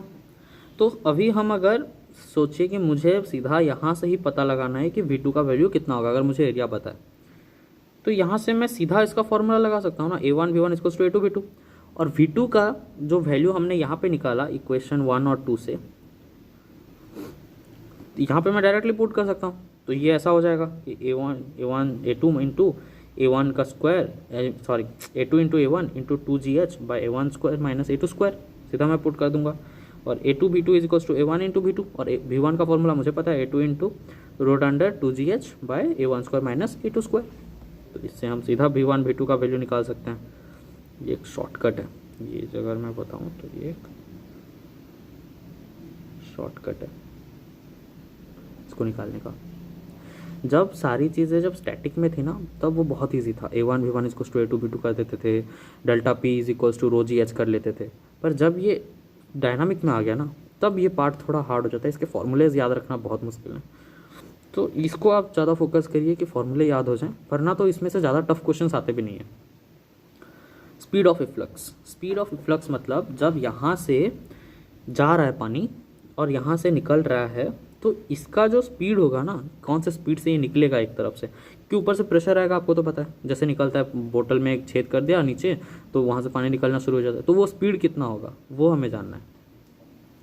यहाँ हम क्या करेंगे, हमारा कंजर्वेशन ऑफ एनर्जी लगा देंगे, और वाटर फ्लूइड का कंजर्वेशन ऑफ एनर्जी डायनामिक में हमने पढ़ा है p not plus rho ji h plus half rho v one square is equals to P not plus rho ji H, यानी कि एच इसको जीरो, इसको बेस मैंने लिया, इसको हाइट एच ले लेता हूँ मैं, यहाँ पे लिया गया already, plus half rho v two square, या क्या, तो rho ji h plus half p v one square is equals to half p v square, कि पी भी कट गया, ये ज़ीरो हो गया, और इसके पास बस यही बच गया जो वेलोसिटी है। तो इसके हिसाब से हमने एक एजम्पशन क्या लगाया यहाँ पे, कि जो वेलोसिटी है ना हमारा यहाँ के निकलने का और यहाँ जो नीचे जाने का, ये काइंड ऑफ ज़ीरो है। देखिए ये इतना बड़ा एरिया है, ये एरिया इतना बड़ा है, जबकि ये एरिया बहुत छोटा है, तो ये एरिया से जब पानी घट रहा है तो ये जिस वेलोसिटी से नीचे जा रहा है वो वेलोसिटी इसके कंपेरेटिवली जितना वेलोसिटी ये निकल रहा है तो बहुत ही ज़्यादा कम है ना, काइंड ऑफ ज़ीरो है। तो हमने इसको लिया और उसमें हमने पुट किया तो हमारे पास आ गया, तो ये वाला टर्म भी हमारे पास जीरो आ गया। This implies rho ji H is equals to half rho v two square, this implies g H is equals to half v two square, v two is equals to root under two g h. ये हमने normal kinematics में भी पढ़ा है कि जब एक ball H height से गिरता है तो उसका जो वेलोसिटी लोएस्ट पॉइंट पे होता है that is equals to root under two g H. Same यहाँ पे भी होता है, जैसे यहाँ से निकलता है बॉल तो उसका जो वेलोसिटी होता है that is equals to root under two g h. Range of fluid की बात करते हैं, कितने रेंज तक जाएगा, क्वेश्चंस आते हैं इसमें से, दैट्स व्हाई मैं इन टॉपिक्स को अलग अलग छोटे छोटे पार्ट में पढ़ा रहा हूँ। तो रेंज ऑफ जो फ्लूइड होता है वो डिपेंड करेगा कितना वेलोसिटी से वो निकल रहा है, जितना ज़्यादा वेलोसिटी से निकलेगा उतना into time of falling is equals to हमारा रेंज। हमने पढ़ा है ना, क्या पढ़ा था, v into T is equals to distance, तो इतना डिस्टेंस कवर करेगा। Range is equals to that is v of efflux into time, हाँ range velocity of efflux into time, velocity of efflux into time कितना हो जाएगा, time हमेशा हमने पढ़ा है क्या होता है, net height two h by G का रूट ओवर होता है टाइम, दैट इज h होता है इज नेट हाइट, कितने हाइट से गिरा, टोटल हाइट कितना है, कितने हाइट से गिरा, ये सोचिए h2 है, ये सोचिए h2 है टोटल हाइट, और यहाँ पे जो है दिस इज h1, तो हमारा नेट हाइट कितना हो जाए h2 माइनस h1 ऑब्वियसली। तो इसी हिसाब से जब ये ऐसा होता है तो देखिए ये h माइनस h हो गया v इंटू एच की, this implies is equals to root under two g h, v का हमें वैल्यू पता है, इसका वैल्यू जो आता है रेंज का सीधा सीधा हम फॉर्मूला निकाल देते हैं, यही हम पुट कर देंगे एग्जाम में पुट करना है, इसको याद रख लीजिए। Range does not depend on we G T, हाँ हमें ये पता चला कि रेंज जो है वो वेलोसिटी पे डिपेंड नहीं कर रहा है, ग्रेविटी पे डिपेंड नहीं कर रहा है, टाइम पे डिपेंड कर रहा है, sorry, depends only on position of ऑसिफर। कौन से पोजीशन, एक्चुअली टाइम पे डिपेंड नहीं कर रहा है यार, हाँ सही है, देखो टाइम पे डिपेंड नहीं कर रही है, तो रेंज है ना हमारा, मैं सोचा ये टाइम है, हाँ तो रेंज है, टाइम पे डिपेंड नहीं कर रहा है, तो ये किस पे डिपेंड कर रहा है, सिर्फ वो कौन से पोजीशन में लगा है, जो ऑसिफर है, ऑसिफर मतलब वो जो छेद है वो कौन से पोजीशन में लगा है उस पर डिपेंड कर रहा है। अब पूछा है कि अब अगर पूछे कि कौन से रेंज पर, कौन से हाइट पर बेसिकली हम सबसे ज़्यादा रेंज पाएंगे, एक कंटेनर है उसका हाइट h है, तो हम h/2, h/3, 2h/3 कौन से में लगाएं ताकि हमें सबसे ज़्यादा हाइट मिलेगा। तो इसमें हमें ये जानना है कि dy/dx इज इक्वल्स टू 0, ये करना है पहले। तो r² जो होगा वो जब मैक्स होगा देन हम मैक्सिमा और मिनिमा से हमने पढ़ा था कि dr²/dh इज इक्वल्स टू 0 होना चाहिए। तो r² इज इक्वल्स टू तो हमने पढ़ा है, ये है अभी निकाला हमने, ये रहा r इज इक्वल्स टू इतना, तो r² इज इक्वल्स टू इसका रूट ओवर हटा देंगे हम, देन 4h इंटू h minus 4h², this implies इतना इज इक्वल्स टू 0 होगा, तो 4 इसको डिफ्रेंशिएट कर देंगे तो 4h minus 8h is equals to 0, इतना आना चाहिए। 4h is equals to 8h, यानी कि h is equals to h/2, यानी कि जब एक कंटेनर है, अगर यहाँ पे हमने छेद किया, यहाँ पे निकाला, तो ये ना जब ये भी h/2 होगा और ये भी h/2 होगा, मतलब जब ये प्रॉपर आधे में लगा होगा यहाँ कहीं पे, तब इसका जो रेंज होगा वो सबसे ज़्यादा होगा। छेद आधे पे जब करेंगे देन मैक्स रेंज मिलेगा। मैंने स्टेटमेंट भी लिख दिया है। That's it.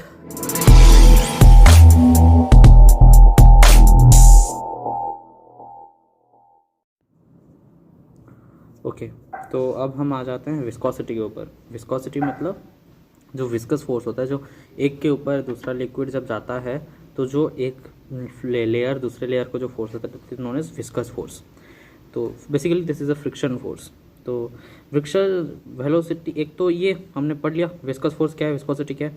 फिर विस्कोसिटी ग्रेडियंट की बात करते हैं, वेलोसिटी ग्रेडियंट की बात करते हैं। वेलोसिटी ग्रेडियंट, किसी भी चीज़ पे जब ग्रेडियंट लग जाता है, मैंने आपको पहले भी बताया था, तो वो बाय एल हो जाता है, यानी कि बाय डायमेंशन एल। तो जैसे कि यहाँ पे देखिए, ये पहला लेयर है वाटर का जो जा रहा है 10 मीटर पर सेकंड में। तो अगर ऊपर का लेयर 10 मीटर पर सेकंड में जा रहा है तो क्या उसका नीचे का लेयर जो है, जो रुका हुआ है, वो भी क्या 10 मीटर पे जाएगा? नहीं जाएगा, वो 0 पे जाएगा। या तो थोड़ा बहुत होगा, फ्रिक्शन कवर अप करेगा, पर धीरे धीरे घटते आता है। जैसे यहाँ पे देखिए 10 मीटर पर सेकंड हुआ, उसके नीचे वाला लेयर 8 मीटर पर सेकंड में जा रहा है, उसके नीचे थोड़ा नीचे 6 में जा रहा है, उसके नीचे नीचे नीचे जाके नीचे का लेयर जा ही नहीं रहा है। तो dv/dl जो होता है, बेसिकली जो वेलोसिटी ऊपर वाला लेयर जा रहा है और जो डिस्टेंस जितने के नीचे दूसरा वाला जा रहा है, दैट इज एक्चुअली हमारा वेलोसिटी ग्रेडियंट होता है। फिर हम बात करते हैं विस्कस फोर्स के बारे में। विस्कस फोर्स जो होता है वो डायरेक्टली प्रोपोर्शनल टू dv/dz होता है, जो मैंने पढ़ा अभी, जो मैंने पढ़ाया आपको, दैट जो वेलोसिटी से जा रहा है और जितना डिस्टेंस कैप करके जा रहा है। तो जो force is also directly proportional to area of contact. तो जो फोर्स हो जाता है that is equal to -NA dv/dz। Coefficient of viscosity होता है n, क्योंकि प्रोपोर्शनलिटी का साइन हटाया तो एक n लगेगा, कांस्टेंट लगेगा एक। Friction between solid and liquid surface. अगर friction between solid and liquid surface की बात करें तो देखिए, जो सॉलिड और लिक्विड में जो फ्रिक्शन लगता है, सॉलिड और लिक्विड में भी सेम ही फ्रिक्शन लगता है, अगर सॉलिड जो है वो अंडर पूरा सबमर्ज्ड नहीं है। सबमर्ज्ड का मतलब है कंप्लीटली अंदर नहीं है तब तक, पर जब पूरा कंप्लीटली अंदर घुस जाता है ना, तब नहीं लगता। तब उसके लिए अलग सा फॉर्मूला आएगा जो हम इस टॉपिक के बाद नेक्स्ट टॉपिक में पढ़ेंगे। तो यहाँ पे जो फ्रिक्शन का वैल्यू हो जाता है that is n, same again coefficient of viscosity into a into dv/dz। ये रिवर बेड है, देखिए यहाँ पे जो वेलोसिटी वो अलग होगा, यहाँ पे का वेलोसिटी अलग होगा, यहाँ पे जो फ्रिक्शन लग रहा है वो अलग होगा। यहाँ जो फोर्स ऑफ फ्रिक्शन हो जाएगा वेलोसिटी विस्कस फोर्स जो है, बेसिकली विस्कस फोर्स वही है फोर्स ऑफ फ्रिक्शन।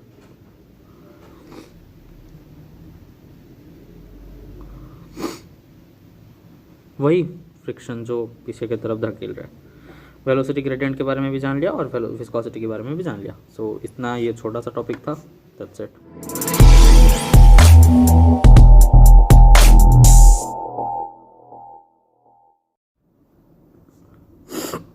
अब हम बात करते हैं स्टोक्स थ्योरम के ऊपर।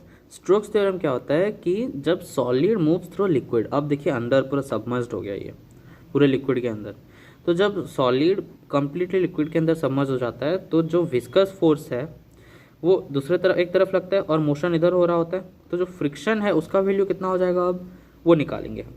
फॉर स्पेरिकल ऑब्जेक्ट हमने एक्सपेरिमेंटली ये पाया कि जो फोर्स है that is directly proportional to radius, velocity and n, coefficient of viscosity. तो इसका जो प्रोपोर्शनलिटी हटाने के बाद हमें मिला कि प्रोपोर्शनलिटी का जो वैल्यू है that is 6 pi, that is equals to nRV। तो force is equals to 6 pi nRV हो जाता है। फिर एक क्वेश्चन है इधर, जैसे कि ये ऐसे जा रहा है, देखिए इसका मास m है, find the distance after which it will stop. तो हमें पहले डिस्टेंस के लिए हमें पहले निकालना पड़ेगा एक्सेलरेशन, कितने में जाना पड़ेगा, और फिर हम काइनेमेटिक का नॉर्मल फार्मूला लगा देंगे that v square minus square equal 2as, उससे हमें s मिल जाएगा। देखिए acceleration is equals to f/m, that is equals to f का वैल्यू हमने पढ़ा है -6 pi nRV/m। Then a is equals to, हमें एक और चीज़ पता है, dv/dt इंटू dx/ds। dx/dt जो होता है वो हम जानते हैं कि dv होता है, v होता है।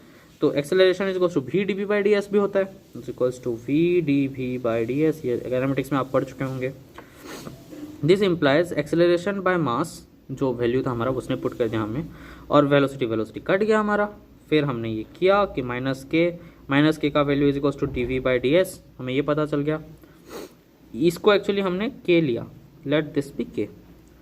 इसको एक कांस्टेंट लेते हैं अभी, क्योंकि सारा चीज़ कांस्टेंट, 6 पाई कांस्टेंट है, एन कांस्टेंट है, आर कांस्टेंट है, मास कांस्टेंट है, तो इसको हमने के लिया। तो अब इसको डिफ्रेंशिएट कर दिए कि डिफ्रेंशिएट वी नॉट से वी कितने टाइम के बाद घटेगा, और 0 to s जैसे डिफ्रेंशिएट किए, minus V not is equals to minus K into S minus zero आ गया, S is equals to plus V not by K, this implies S is equals to V not M by 6 pi N R. अब बात करें terminal velocity. अब मैंने आपको शुरुआत में ही वीडियो के बताया था कि जो टर्मिनल वेलोसिटी होता है, सॉरी जो रेन होता है, जो वेलोसिटी से आ रहा है जितना उसको होना चाहिए उतने में हम मर जाते, हमें लगता तो, पर हम नहीं मरते। इसका मतलब ऐसा है कि आइदर वो इतना स्पीड से नहीं आ रहा है या फिर हम कुछ ज़्यादा स्ट्रांग हो जा रहे हैं, और इतना तो हो ही नहीं सकता कि हम ज़्यादा स्ट्रांग हो जाए, हम तो बचपन से कमज़ोर हैं। तो हाँ, तो मजाक साइड में, तो जो वेलोसिटी से उसको आना चाहिए उस वेलोसिटी वो नहीं आता। क्यों नहीं आता? This is because of terminal velocity. अच्छे से देखिए, हमें वाटर में ऑफ थ्रस्ट फोर्स लग रहा था, कोई भी मीडियम में ऑफ थ्रस्ट फोर्स तो लगेगा ही लगेगा, तो एयर में भी लगेगा वाटर को, वाटर में किसी और ऑब्जेक्ट को लग रहा है तो एयर में और वाटर को भी तो लगेगा। तो जो ऑफ थ्रस्ट फोर्स लग रहा है दैट इज़ वी यू, सोच लीजिए। तो जो लगेगा पहले वेलोसिटी जीरो होगा जहाँ से वो गिरेगा, ये बादल है यहाँ से गिर रहा है तो यहाँ वेलोसिटी उसका जीरो है। जैसे ही गिरा mg की वजह से वो नीचे आता गया, वेलोसिटी बढ़ता गया, पर उसके साथ साथ v भी बढ़ता गया ऊपर ये वाला, और उसके वजह से जो हमारा टर्मिनल वेलोसिटी है वो भी बढ़ता गया, और जो हमारा फोर्स है वो भी बढ़ता गया। कहाँ गया वो? यहाँ पे मैंने पढ़ाया था आपको स्ट्रोक थ्योरम से पहले आई गेस। विस्कस फोर्स, जो विस्कस फोर्स हमने पढ़ा था वो भी बढ़ता गया। तो जैसे ही u बढ़ते जा रहा है विस्कस फोर्स बढ़ते जा रहा है, यानी कि यहाँ पे अभी तक नीचे आ रहा है ज़्यादा एक्सेलरेशन से, आई मीन एक्सेलरेशन पॉजिटिव से, क्योंकि जो w है हमारा that is greater than v plus u plus f v, यानी कि विस्कस फोर्स। पर एक मोमेंट ऐसा आएगा जब ये दोनों मिल के ना w को इक्वेट करेंगे, तब जितना एक्सेलरेशन में वो जितना वेलोसिटी आ चुका होगा उतना वेलोसिटी में वो डायनामिक इक्विलिब्रियम में रह जाएगा और उसी वेलोसिटी से नीचे गिरता आएगा। उसके बाद से उसका एक्सेलरेशन नहीं बढ़ेगा। देखिए, जैसे w इज इक्वल्स टू इतना हो जाएगा तो mg इज इक्वल्स टू ये, देन ये जो v रो g प्लस 6 पाई ये हमने पढ़ा है, देन ये इतना ख़त्म। ये सिग्मा मतलब ये वो है क्या कहते हैं, density of the ball of the water basically, और ये जो है डेंसिटी ऑफ एयर है। तो vt इज इक्वल्स टू इतना आ गया। vt मतलब होता है terminal velocity. Terminal velocity equals to vg into sigma minus rho by 6 pi N r. हाँ, ये अब हो गया। हाँ, तो vt का जो फॉर्मूला है वो सीधा सीधा हमें मिल गया, vg that is 2r² by G R into sigma minus rho into जी।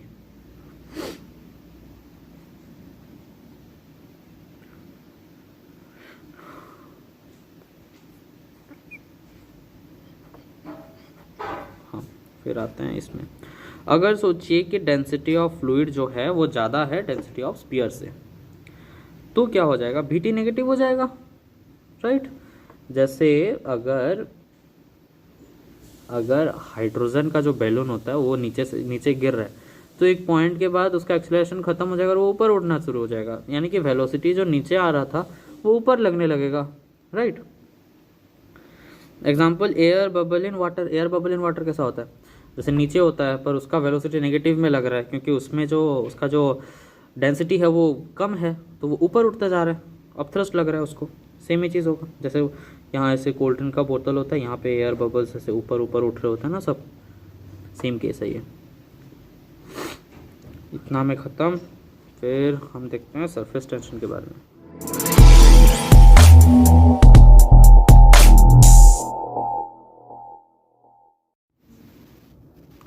फिर हम बात करते हैं सरफेस टेंशन की। सरफेस टेंशन की अगर हम बात करें तो इसको एक तो आइदर S से डिनोट किया जाता है या फिर T से डिनोट किया जाता है, जो लिक्विड सरफेस के ऊपर लगता है। प्रॉपर्टी ऑफ सरफेस उसके ऊपर डिपेंड करता है ये। The property of liquid surface to maintain the minimum surface area. Surface tension वो होता है, एक प्रॉपर्टी होता है लिक्विड का जो कि उसको टेंस करता है, एक टेंशन देता है कि तू हमेशा कम से कम सरफेस एरिया पे रहना। स्मॉल ड्रॉप ऑफ वाटर हमेशा स्पेरिकल क्यों होता है? ये इसलिए होता है क्योंकि एक स्पीयर जब अपना शेप लेता है ना तो वो हमेशा अपना मिनिमम सरफेस एरिया करता है। मतलब एक वॉल्यूम अगर हम लें, उसको अगर हम स्पीयर में डालें, एक क्यूब में डालें और स्पीयर में डालें, तो स्पीयर एक ऐसा ऐसा फॉर्म है जिसमें सरफेस एरिया सबसे कम होता है। तो फिर हम बात करते हैं इसकी, जैसे यहाँ पे एक एक्सपेरिमेंट होता है कि हम ना एक सोचिए एक कंटेनर तो नहीं, एक बॉक्स ले लें जो कि 2D है, बेसिकली एक तरफ है ऐसा, और उस पर हम लोगों ने, अरे वो होता है ना वो पानी को ऐसे जो बबल, वाटर बबल बनाते हैं, फूंकते हैं, तो ये वैसा वाला है सोचिए। उसके बीच में हमने एक थ्रेड लगा दिया। तो जब हमने थ्रेड लगाया तो वो थ्रेड कुछ ऐसा ऐसा होके था, अंदर भी जब उसका मतलब सोप था, पर जब हम उसको फोड़ देंगे, जब वो अंदर का फोड़ देंगे ना, तो चारों तरफ एक सरफेस टेंशन लगता है। चारों तरफ फ्लूइड सोप वाटर जो है वो एक टेंशन लगाता है, सोप फिल्म एक टेंशन लगाएगा। थ्रेड स्ट्रेच्ड रेडियली आउटवर्ड, इसके वजह से क्या होगा, थ्रेड का शेप जैसा भी हो, अगर दोनों तरफ से उसको ज्वाइंट किए हैं हम उसके एंड पार्ट को, तो जैसा भी हो, कोई भी शेप में हो, वो हमेशा एक सर्किल फॉर्म कर देगा वहाँ बीच में। तो वो फोर्स क्यों लग रहा है, जैसे यहाँ पे देखिए, अगर मैं कोई भी बीच का पार्ट लूँ एक ऐसे फिल्म में से, तो इधर एक फोर्स लग रहा है जो इसको खींच रहा है, इधर एक फोर्स लग रहा है तो इसको खींच रहा है।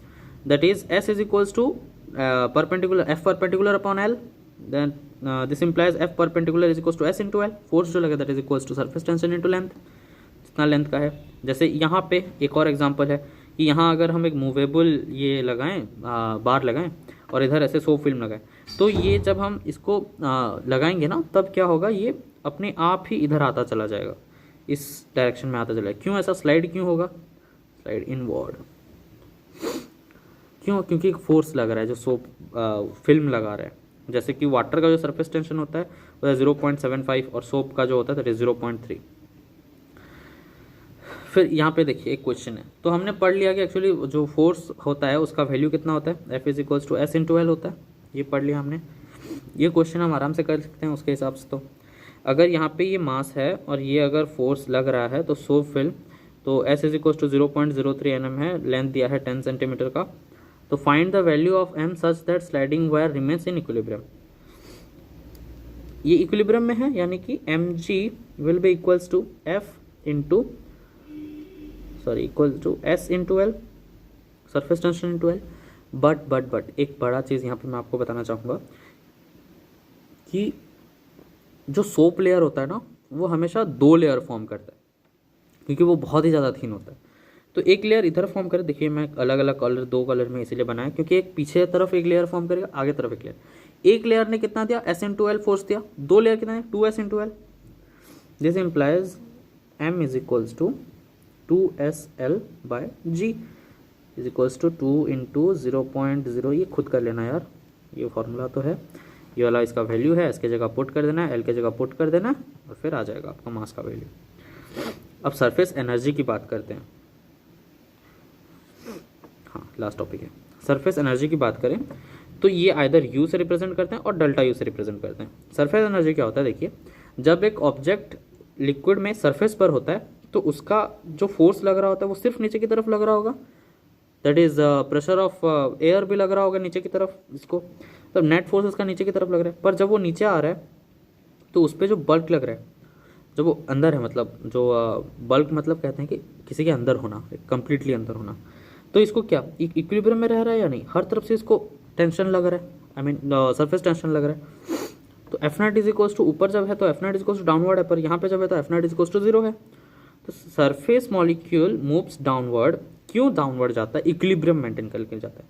To fill the empty space other molecule rise upward. अच्छा, जब ये ऊपर है तो ये नीचे गया ताकि इक्विलिब्रियम में रहे, पर वो जो जगह खाली कर दे वहाँ पे किसी को तो जाना पड़ेगा, दूसरा मॉलिक्यूल जाएगा। This implies continuous microscopic turbulence जो है वो होता रहता है, यानी कि कुछ पार्टिकल्स नीचे आते रहते हैं, कुछ पार्टिकल्स ऊपर जाते हैं, ये चलता रहता है हमेशा मॉलिक्यूल्स के बीच में।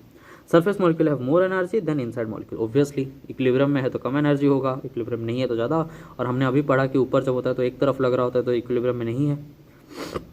लिक्विड सरफेस जो होता है वो बेसिकली इलास्टिक जैसा फॉर्म करता है, इलास्टिक होता है बेसिकली वो, मतलब क्या कहें, एक इलास्टिक जैसा उसका बिहेवियर होता है लिक्विड सरफेस का। इसीलिए देखना आप बबल भी जो होते हैं ना वो उसके टच करने के बावजूद भी वो ऐसे हिल रहे होते हैं, और इनका जो एनर्जी होता है वो ज़्यादा होता है सॉलिड से। Liquid surface tries to minimize its surface area, surface tension basically. फिर यहाँ पे एक डेरिवेशन है जिससे हम एनर्जी का वैल्यू निकाल सकते हैं, सरफेस टेंशन का एक और नए रूप से उसको देख सकते हैं कि U इज इक्वल्स टू, हमें पता है 2F इंटू एक्स, 2F इसलिए लगाएंगे दो फोर्स दो लेयर बनाते हैं, इंटू डेल्टा एक्स मतलब force into displacement, energy is equals to work done is equals to, हमने पढ़ा है। तो 2S into L into delta X, तो S is equals S into 2L into delta X, ऐसा भी लिख सकते हैं। और 2L into X is equals to A area, यानी कि S into delta A. This implies अगर delta U is equals to इतना हुआ तो S is equals to delta U by delta a, right.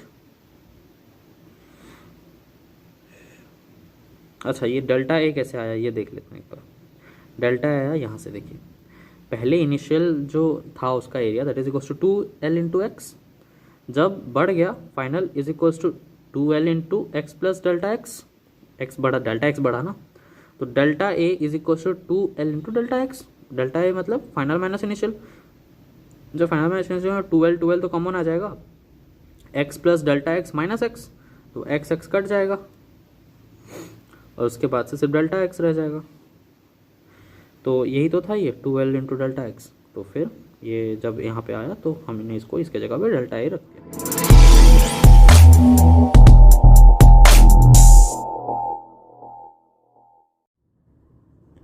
तो अब हम बात करने वाले हैं about the excess pressure in A liquid drop.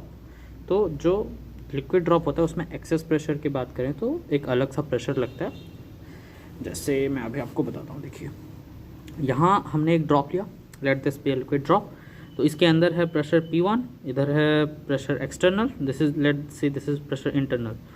Okay, तो इसके अंदर एक फोर्स लग रहा है that is force of surface tension अंदर की तरफ, और बाहर की तरफ भी फोर्स लग रहा है, फोर्स इंटरनल जो है वो बाहर की तरफ लग रहा है, फोर्स एक्सटर्नल अंदर की तरफ लग रहा है। तो जो हमारा इक्विलिब्रियम कंडीशन हो जाएगा that will be equals to कि force of L that is equals to force of external plus force internal है यार, force of internal is equals to force of external plus force of surface tension. This implies जो हमारा pressure है internal वो तो obviously external से बड़ा ही होगा क्योंकि एक इंटरनल दोनों को मेंटेन कर रहा है। दिस इम्प्लाइज हमारा जो फोर्स इंटरनल माइनस एक्सटर्नल है that is equals to 2S by r is equals to 2T by r, पढ़ा है हमने ये। तो force internal minus force external is equals to 2S by r, ये हमने पढ़ लिया। 2S बाई आर क्यों? क्योंकि इधर से जब इधर की तरफ आते हैं तो 2S बाई आर जो होता है वो फोर्स एक्सटर्नल लगता है, सरफेस टेंशन का जो फोर्स होता है। फिर इसको हम ऐसे भी लिख सकते हैं कि force L minus force C is equals to 2S by R, फिर force internal minus force inside minus force outside is equals to 2S by R. फिर हम इसको ऐसा भी लिख सकते हैं force of concave side minus force of convex side is equals to 2S by R, किसी भी तरह से लिख सकते हैं। इसको डेराइव कैसे करते हैं, देखिए कि 2S बाई आर हुआ, इसका वैल्यू में कैसे पता चला। एक ड्रॉप को मैंने कट किया, अब कट करने पर इसके सरफेस पर इधर फोर्स ऑफ सरफेस टेंशन लगेगा बाहर की तरफ, अंदर की तरफ ये क्या कहते हैं फोर्स ऑफ लिक्विड लगेगा जो कि इंटरनल होगा, और फोर्स ऑफ एक्सटर्नल बाहर से लगेगा, यानी कि लिक्विड मिल के ये दोनों को कट कर रहा है, तो फोर्स एक्सटर्नल। तो यहाँ पे हमें ये S is equals to F/L, ये तो हमने पढ़ा है, F is equals to S into L, ये पहले से पता होगा आपको, surface tension is equals to F/L। तो इक्विलिब्रियम में क्या होगा कि force external plus force of surface tension that is equals to force of internal. This implies P0 into इतना, ये हमने लिख दिया, फोर्स ऑफ सरफेस टेंशन को हम यही लिखते हैं ना, S इंटू L, हाँ S इंटू L, L मतलब 2 पाई आर, क्योंकि ये जो गिर रहा है ना फोर्स, ये सिर्फ इस आउटर सरफेस पे गिर रहा है, सरफेस पे गिरता है ना, और वो भी सिर्फ उसी पे जब कट हुआ है। तो फिर 2S is equals to P/R minus POR, that is P of outer R, P of inner R, and P then 2S by R, R को कॉमन ले आए, 2S by R is equals to P of internal minus P of external. This implies delta P is equals to 2S by R। इससे हम जान गए that P जो difference होता है बेसिकली हमारा बाहर और अंदर के ऊपर, that is 2S by R। तो जो एक्सेस प्रेशर था that is basically 2S by R।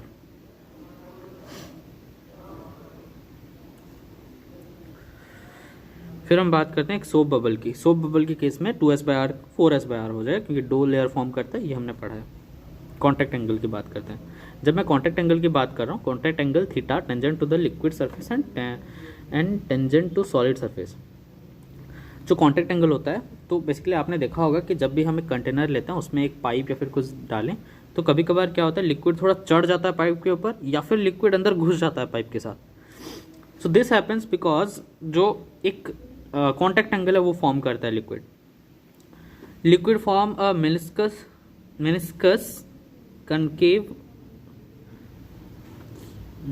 Of concave, sorry, हाँ, तो मेनिस्कस ऑफ कनकेव जब बेसिकली क्या होता है कि जो हमारा जो एंगल होता है, if the angle is smaller than 90 degree then ये हमारा राइज करेगा, and when the angle is greater than 90 degree तब ये अंदर जाएगा।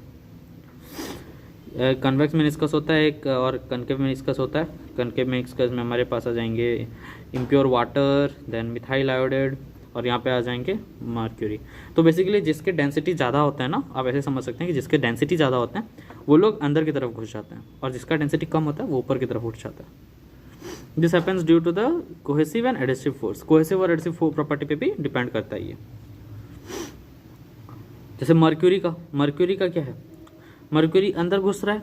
अच्छा, ये एंगल कैसे निकालते हैं ये मैं बता देता हूँ आपको एक बार।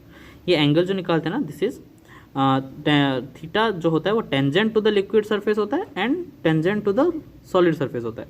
मतलब एक यहाँ से आपको अंदर की तरफ लेना है और एक इसके सरफेस के पैरेलल लेना है। ये सरफेस के पैरेलल आया और इधर ये एक बाहर की तरफ लेना है, away from the surface, sorry, away from the solid. This happens due to cohesive and adhesive force, ये पढ़ लिया हमने।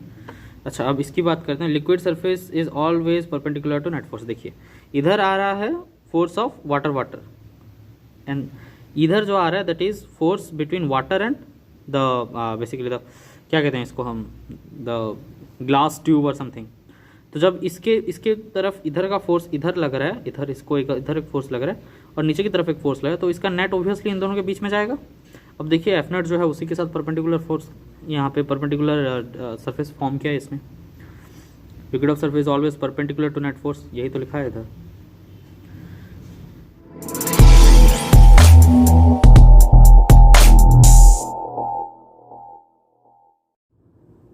अब बात करते हैं कैपिलरी एक्शन के बारे में। कैपिलरी एक्शन क्या है? कैपिलरी एक्शन ये होता है कि जब एक कैपिलरी हम एक जो क्या कहते हैं एक ट्यूब में डालते हैं, तो उसका एक ऊपर जो लेयर फॉर्म होता है ऐसे कनकेव वाला या फिर कन्वेक्स वाला, तो तब वहाँ पे जो प्रेशर होता है नीचे के प्रेशर के साथ उसका रिलेशन निकालते हैं। देखिए जैसे ये ऊपर चढ़ गया इधर ऐसे, तो इसका जो h है ना, ये हाइट कैसे निकालेंगे, इसका फॉर्मूला होता है h = 2s cos theta by r rho g। जो s होता है that is surface tension, contact angle theta होता है, radius of the tube r होता है, रेडियस ऑफ द ट्यूब होता है r, density of the liquid होता है हमारा रो। अगर मैं बात करूं तो देखिए यहाँ पे हमेशा theta is less than 90 degree होता है, cos theta that is obviously positive, और कॉस थीटा पॉजिटिव तो हाइट पॉजिटिव होगा और ऑब्वियसली राइज करेगा। तो ये तो एक बार पढ़ लिया होगा आप लोगों ने, रिविजन वीडियो है तो उतना स्ट्रेस देना भी नहीं है हमें। हाँ, तो एक बकेट लिया, उसमें हमने एक ट्यूब को डुबाया। अब ट्यूब के ऊपर जो ये ऐसा सरफेस सा बना है, इसके अंदर प्रेशर P0 है, तो उसके बाहर कितना होगा अभी हमने पढ़ा। देखिए जब अंदर आते हैं, जब बाहर से अंदर आते हैं तो प्रेशर कितना होता है P0 + 2s/r। तो अगर अंदर P है तो बाहर कितना होगा P - 2s/r। तो देखिए इस जगह पे P - 2s/r है। तो जब हम इतना हाइट फिर नीचे आए, मतलब P0 - 2s/r प्लस रो GH, राइट, यही तो है रो GH। तो जो यहाँ का प्रेशर है वही y का प्रेशर होगा। y का प्रेशर कितना है P0, यानी कि P0 कट गया। अगर मैं इक्वेट करना चाहूँ दोनों को तो कर सकता हूँ ना, Px = P0 है तो P0 कट गया, that is 2s/r = row GH, ये सीधा सीधा आ गया। This implies h = 2s/रो gr, radius of meniscus. हमने यहीं पे पढ़ा था, ये रहा 2s cos थीटा क्यों पढ़ा, अब ये देखते हैं। अब जो cos थीटा होता है, अगर ये रेडियस ऑफ मेनिस्कस सीधा दिया हो, रेडियस ऑफ मेनिस्कस, तो ये फॉर्मूला तो हम डायरेक्टली ले। अगर हमें ट्यूब का रेडियस दिया हो तब कैसे करें? देखिए ट्यूब के रेडियस में मैं अगर आपको निकाल के दिखाऊं तो हमारा ऐसा था, इधर का हमारा ये ट्यूब था, तो अगर ये एंगल थीटा हम ले लें ये आर है, ये थीटा ले लें तो cos theta is equals to ये छोटा सा आर अपॉन आर हो जाएगा, आर अपॉन आर। तो उधर हम बड़े आर के जगह लिख सकते हैं, बड़े आर के जगह क्या लिख सकते हैं, cos theta, sorry R upon cos theta, 1 upon, sorry क्या है यार ये, हाँ तो बड़े आर के जगह हम लिख सकते हैं ये 1/r is equals to cos theta upon R, this implies R is equals to, हाँ तो ये तो हो गया ना, 1 अपॉन आर ही तो है हमारे पास, 1 अपॉन आर है ये, 1 अपॉन आर, इसके जगह कॉस थीटा अपॉन आर लिख दीजिए, कॉस थीटा अपॉन आर, बस रेडियस ऑफ ट्रू आ गया हमारे पास, रेडियस ऑफ ट्रू। अब एक छोटा सा क्वेश्चन रह गया, उसको थोड़ा सा देख लेते हैं। इजी सा क्वेश्चन है, देखिए यहाँ पे बोला है फाइंड हाइट, यहाँ कॉन्सेप्ट सेम ही लगेगा, थोड़ा बहुत डिफरेंस जो होता है वही होगा। यहाँ हमें और कुछ दिया होगा ऑब्वियसली, हाँ यहाँ पे दिया है रो, और जो एस है that is S, rho S, इधर एच, हाँ एच तो दिया है, देन इधर पी नॉट भी दिया है, हाँ ये ना सही है।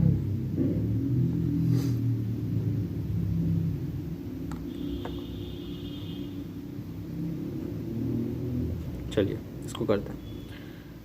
जब मैं आंसर की बात करूं तो मैं क्या करता हूं, मैं इसको इस पॉइंट ऑफ एंगल को, इस पार्ट को बेसिकली बड़ा करके निकालता हूं। तो जो हमारा बनेगा that will be like this, इधर एक,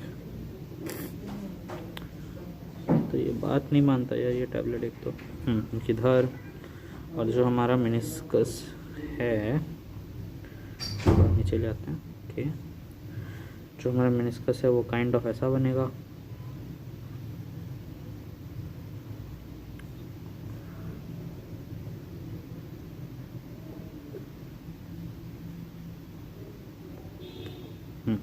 सही है ना, अच्छा लग रहा है, कलर्स अच्छा यूज़ करते हैं, ये वाला यूज़ करते हैं, हाँ। तो यहाँ से ये आ आया यहाँ तक, क्या यार, हाँ अब यहाँ से ये आ रहा है यहाँ तक, दिस इज बिग आर। इसकी अगर मैं बात करूँ तो इधर ये छोटा सा आर से स्मॉल आर, और ये है हमारे पास बी, यहाँ पे हमें अल्फ़ा दिया है, अल्फ़ा, सॉरी ये अल्फ़ा था, हाँ अल्फ़ा दिया है, और क्या क्या दिया है, एक काम नहीं कर रहा इसको ना, कभी कभार ऐसे काम नहीं करता ये, हाँ तो ये α/2 दिया है, इधर ये दिया है। अब हम यहाँ पे एक टेंजेंट बनाते हैं, इधर कैसा वाला टेंजेंट बनाएंगे, ये एंगल हमारे पास थीटा है, थीटा होगा ना, हाँ थीटा होगा। अगर ये थीटा है तो मैं यहाँ पे जो ये बनेगा ये भी थीटा होगा, अगर ये थीटा है तो ओके ये थीटा है, तो इसके साथ जो, सॉरी ये थीटा नहीं है, ये थीटा बनेगा ना, तो ये थीटा बनेगा, दिस विल बी थीटा। अगर ये है अल्फ़ा तो ये α/2, अगर ये α/2 तो ये एंगल भी α/2, और ये एंगल है 90 डिग्री, यानी कि ये एंगल, सॉरी ये एंगल है 90 डिग्री। तो अगर ये 90 है, ऐसा है, ये थीटा है, तो हमारे पास ये कितना बन जाएगा, कौन सा, हमारे पास R और R के बीच में कितना बन जाएगा, R और R की ये 90 minus theta, sorry α/2 plus theta, तो ये वाला बन जाएगा α/2 प्लस थीटा, सही है, हाँ सही है। तो अब हमें फॉर्मूला पे पुट कर देना है, हमारे पास कौन सा है, हमारे पास है छोटा आर है ना, हाँ छोटा आर है, इसको यहाँ पे बी दिया है क्वेश्चन में, दिस इज बी, छोटा वाला आर, यही था ना बी, ये तो ग्रीन वाला हमने अपने तरफ से काट दिया। तो हमें इन चारों ऑप्शंस में से प्लस करना है, तो इसका क्या था फॉर्मूला में ऐड करते हैं, हमें अभी एंगल में जो, हमें बस एंगल निकालना था, एंगल मिल चुका, यानी कि हमारा क्या था 2s cos theta upon r rho G, यही तो था। H is equals to 2s cos alpha plus theta कि alpha by 2 plus theta by R की जगह क्या होगा, बी रो जी। चेक कर लेते हैं कौन से ऑप्शन में है, ये रहा डी ऑप्शन। ऐसे ही ख़त्म होता है चैप्टर। नेक्स्ट चैप्टर में मिलेंगे हम वापस से। तब तक के लिए इसको रिवाइज करते रहिए और 2-4 बार देखिए इसको, क्योंकि ये लंबा चैप्टर है, लंबा वीडियो भी बन रहा है, तो मुझे नहीं लगता कि इसमें मतलब 1-2 बार देख के हो जाएगा। इसको थोड़ा प्रैक्टिस कीजिए आप। Okay, for that's it for today. और चलिए नेक्स्ट लेक्चर में मिलते हैं। Okay, bye, Tata.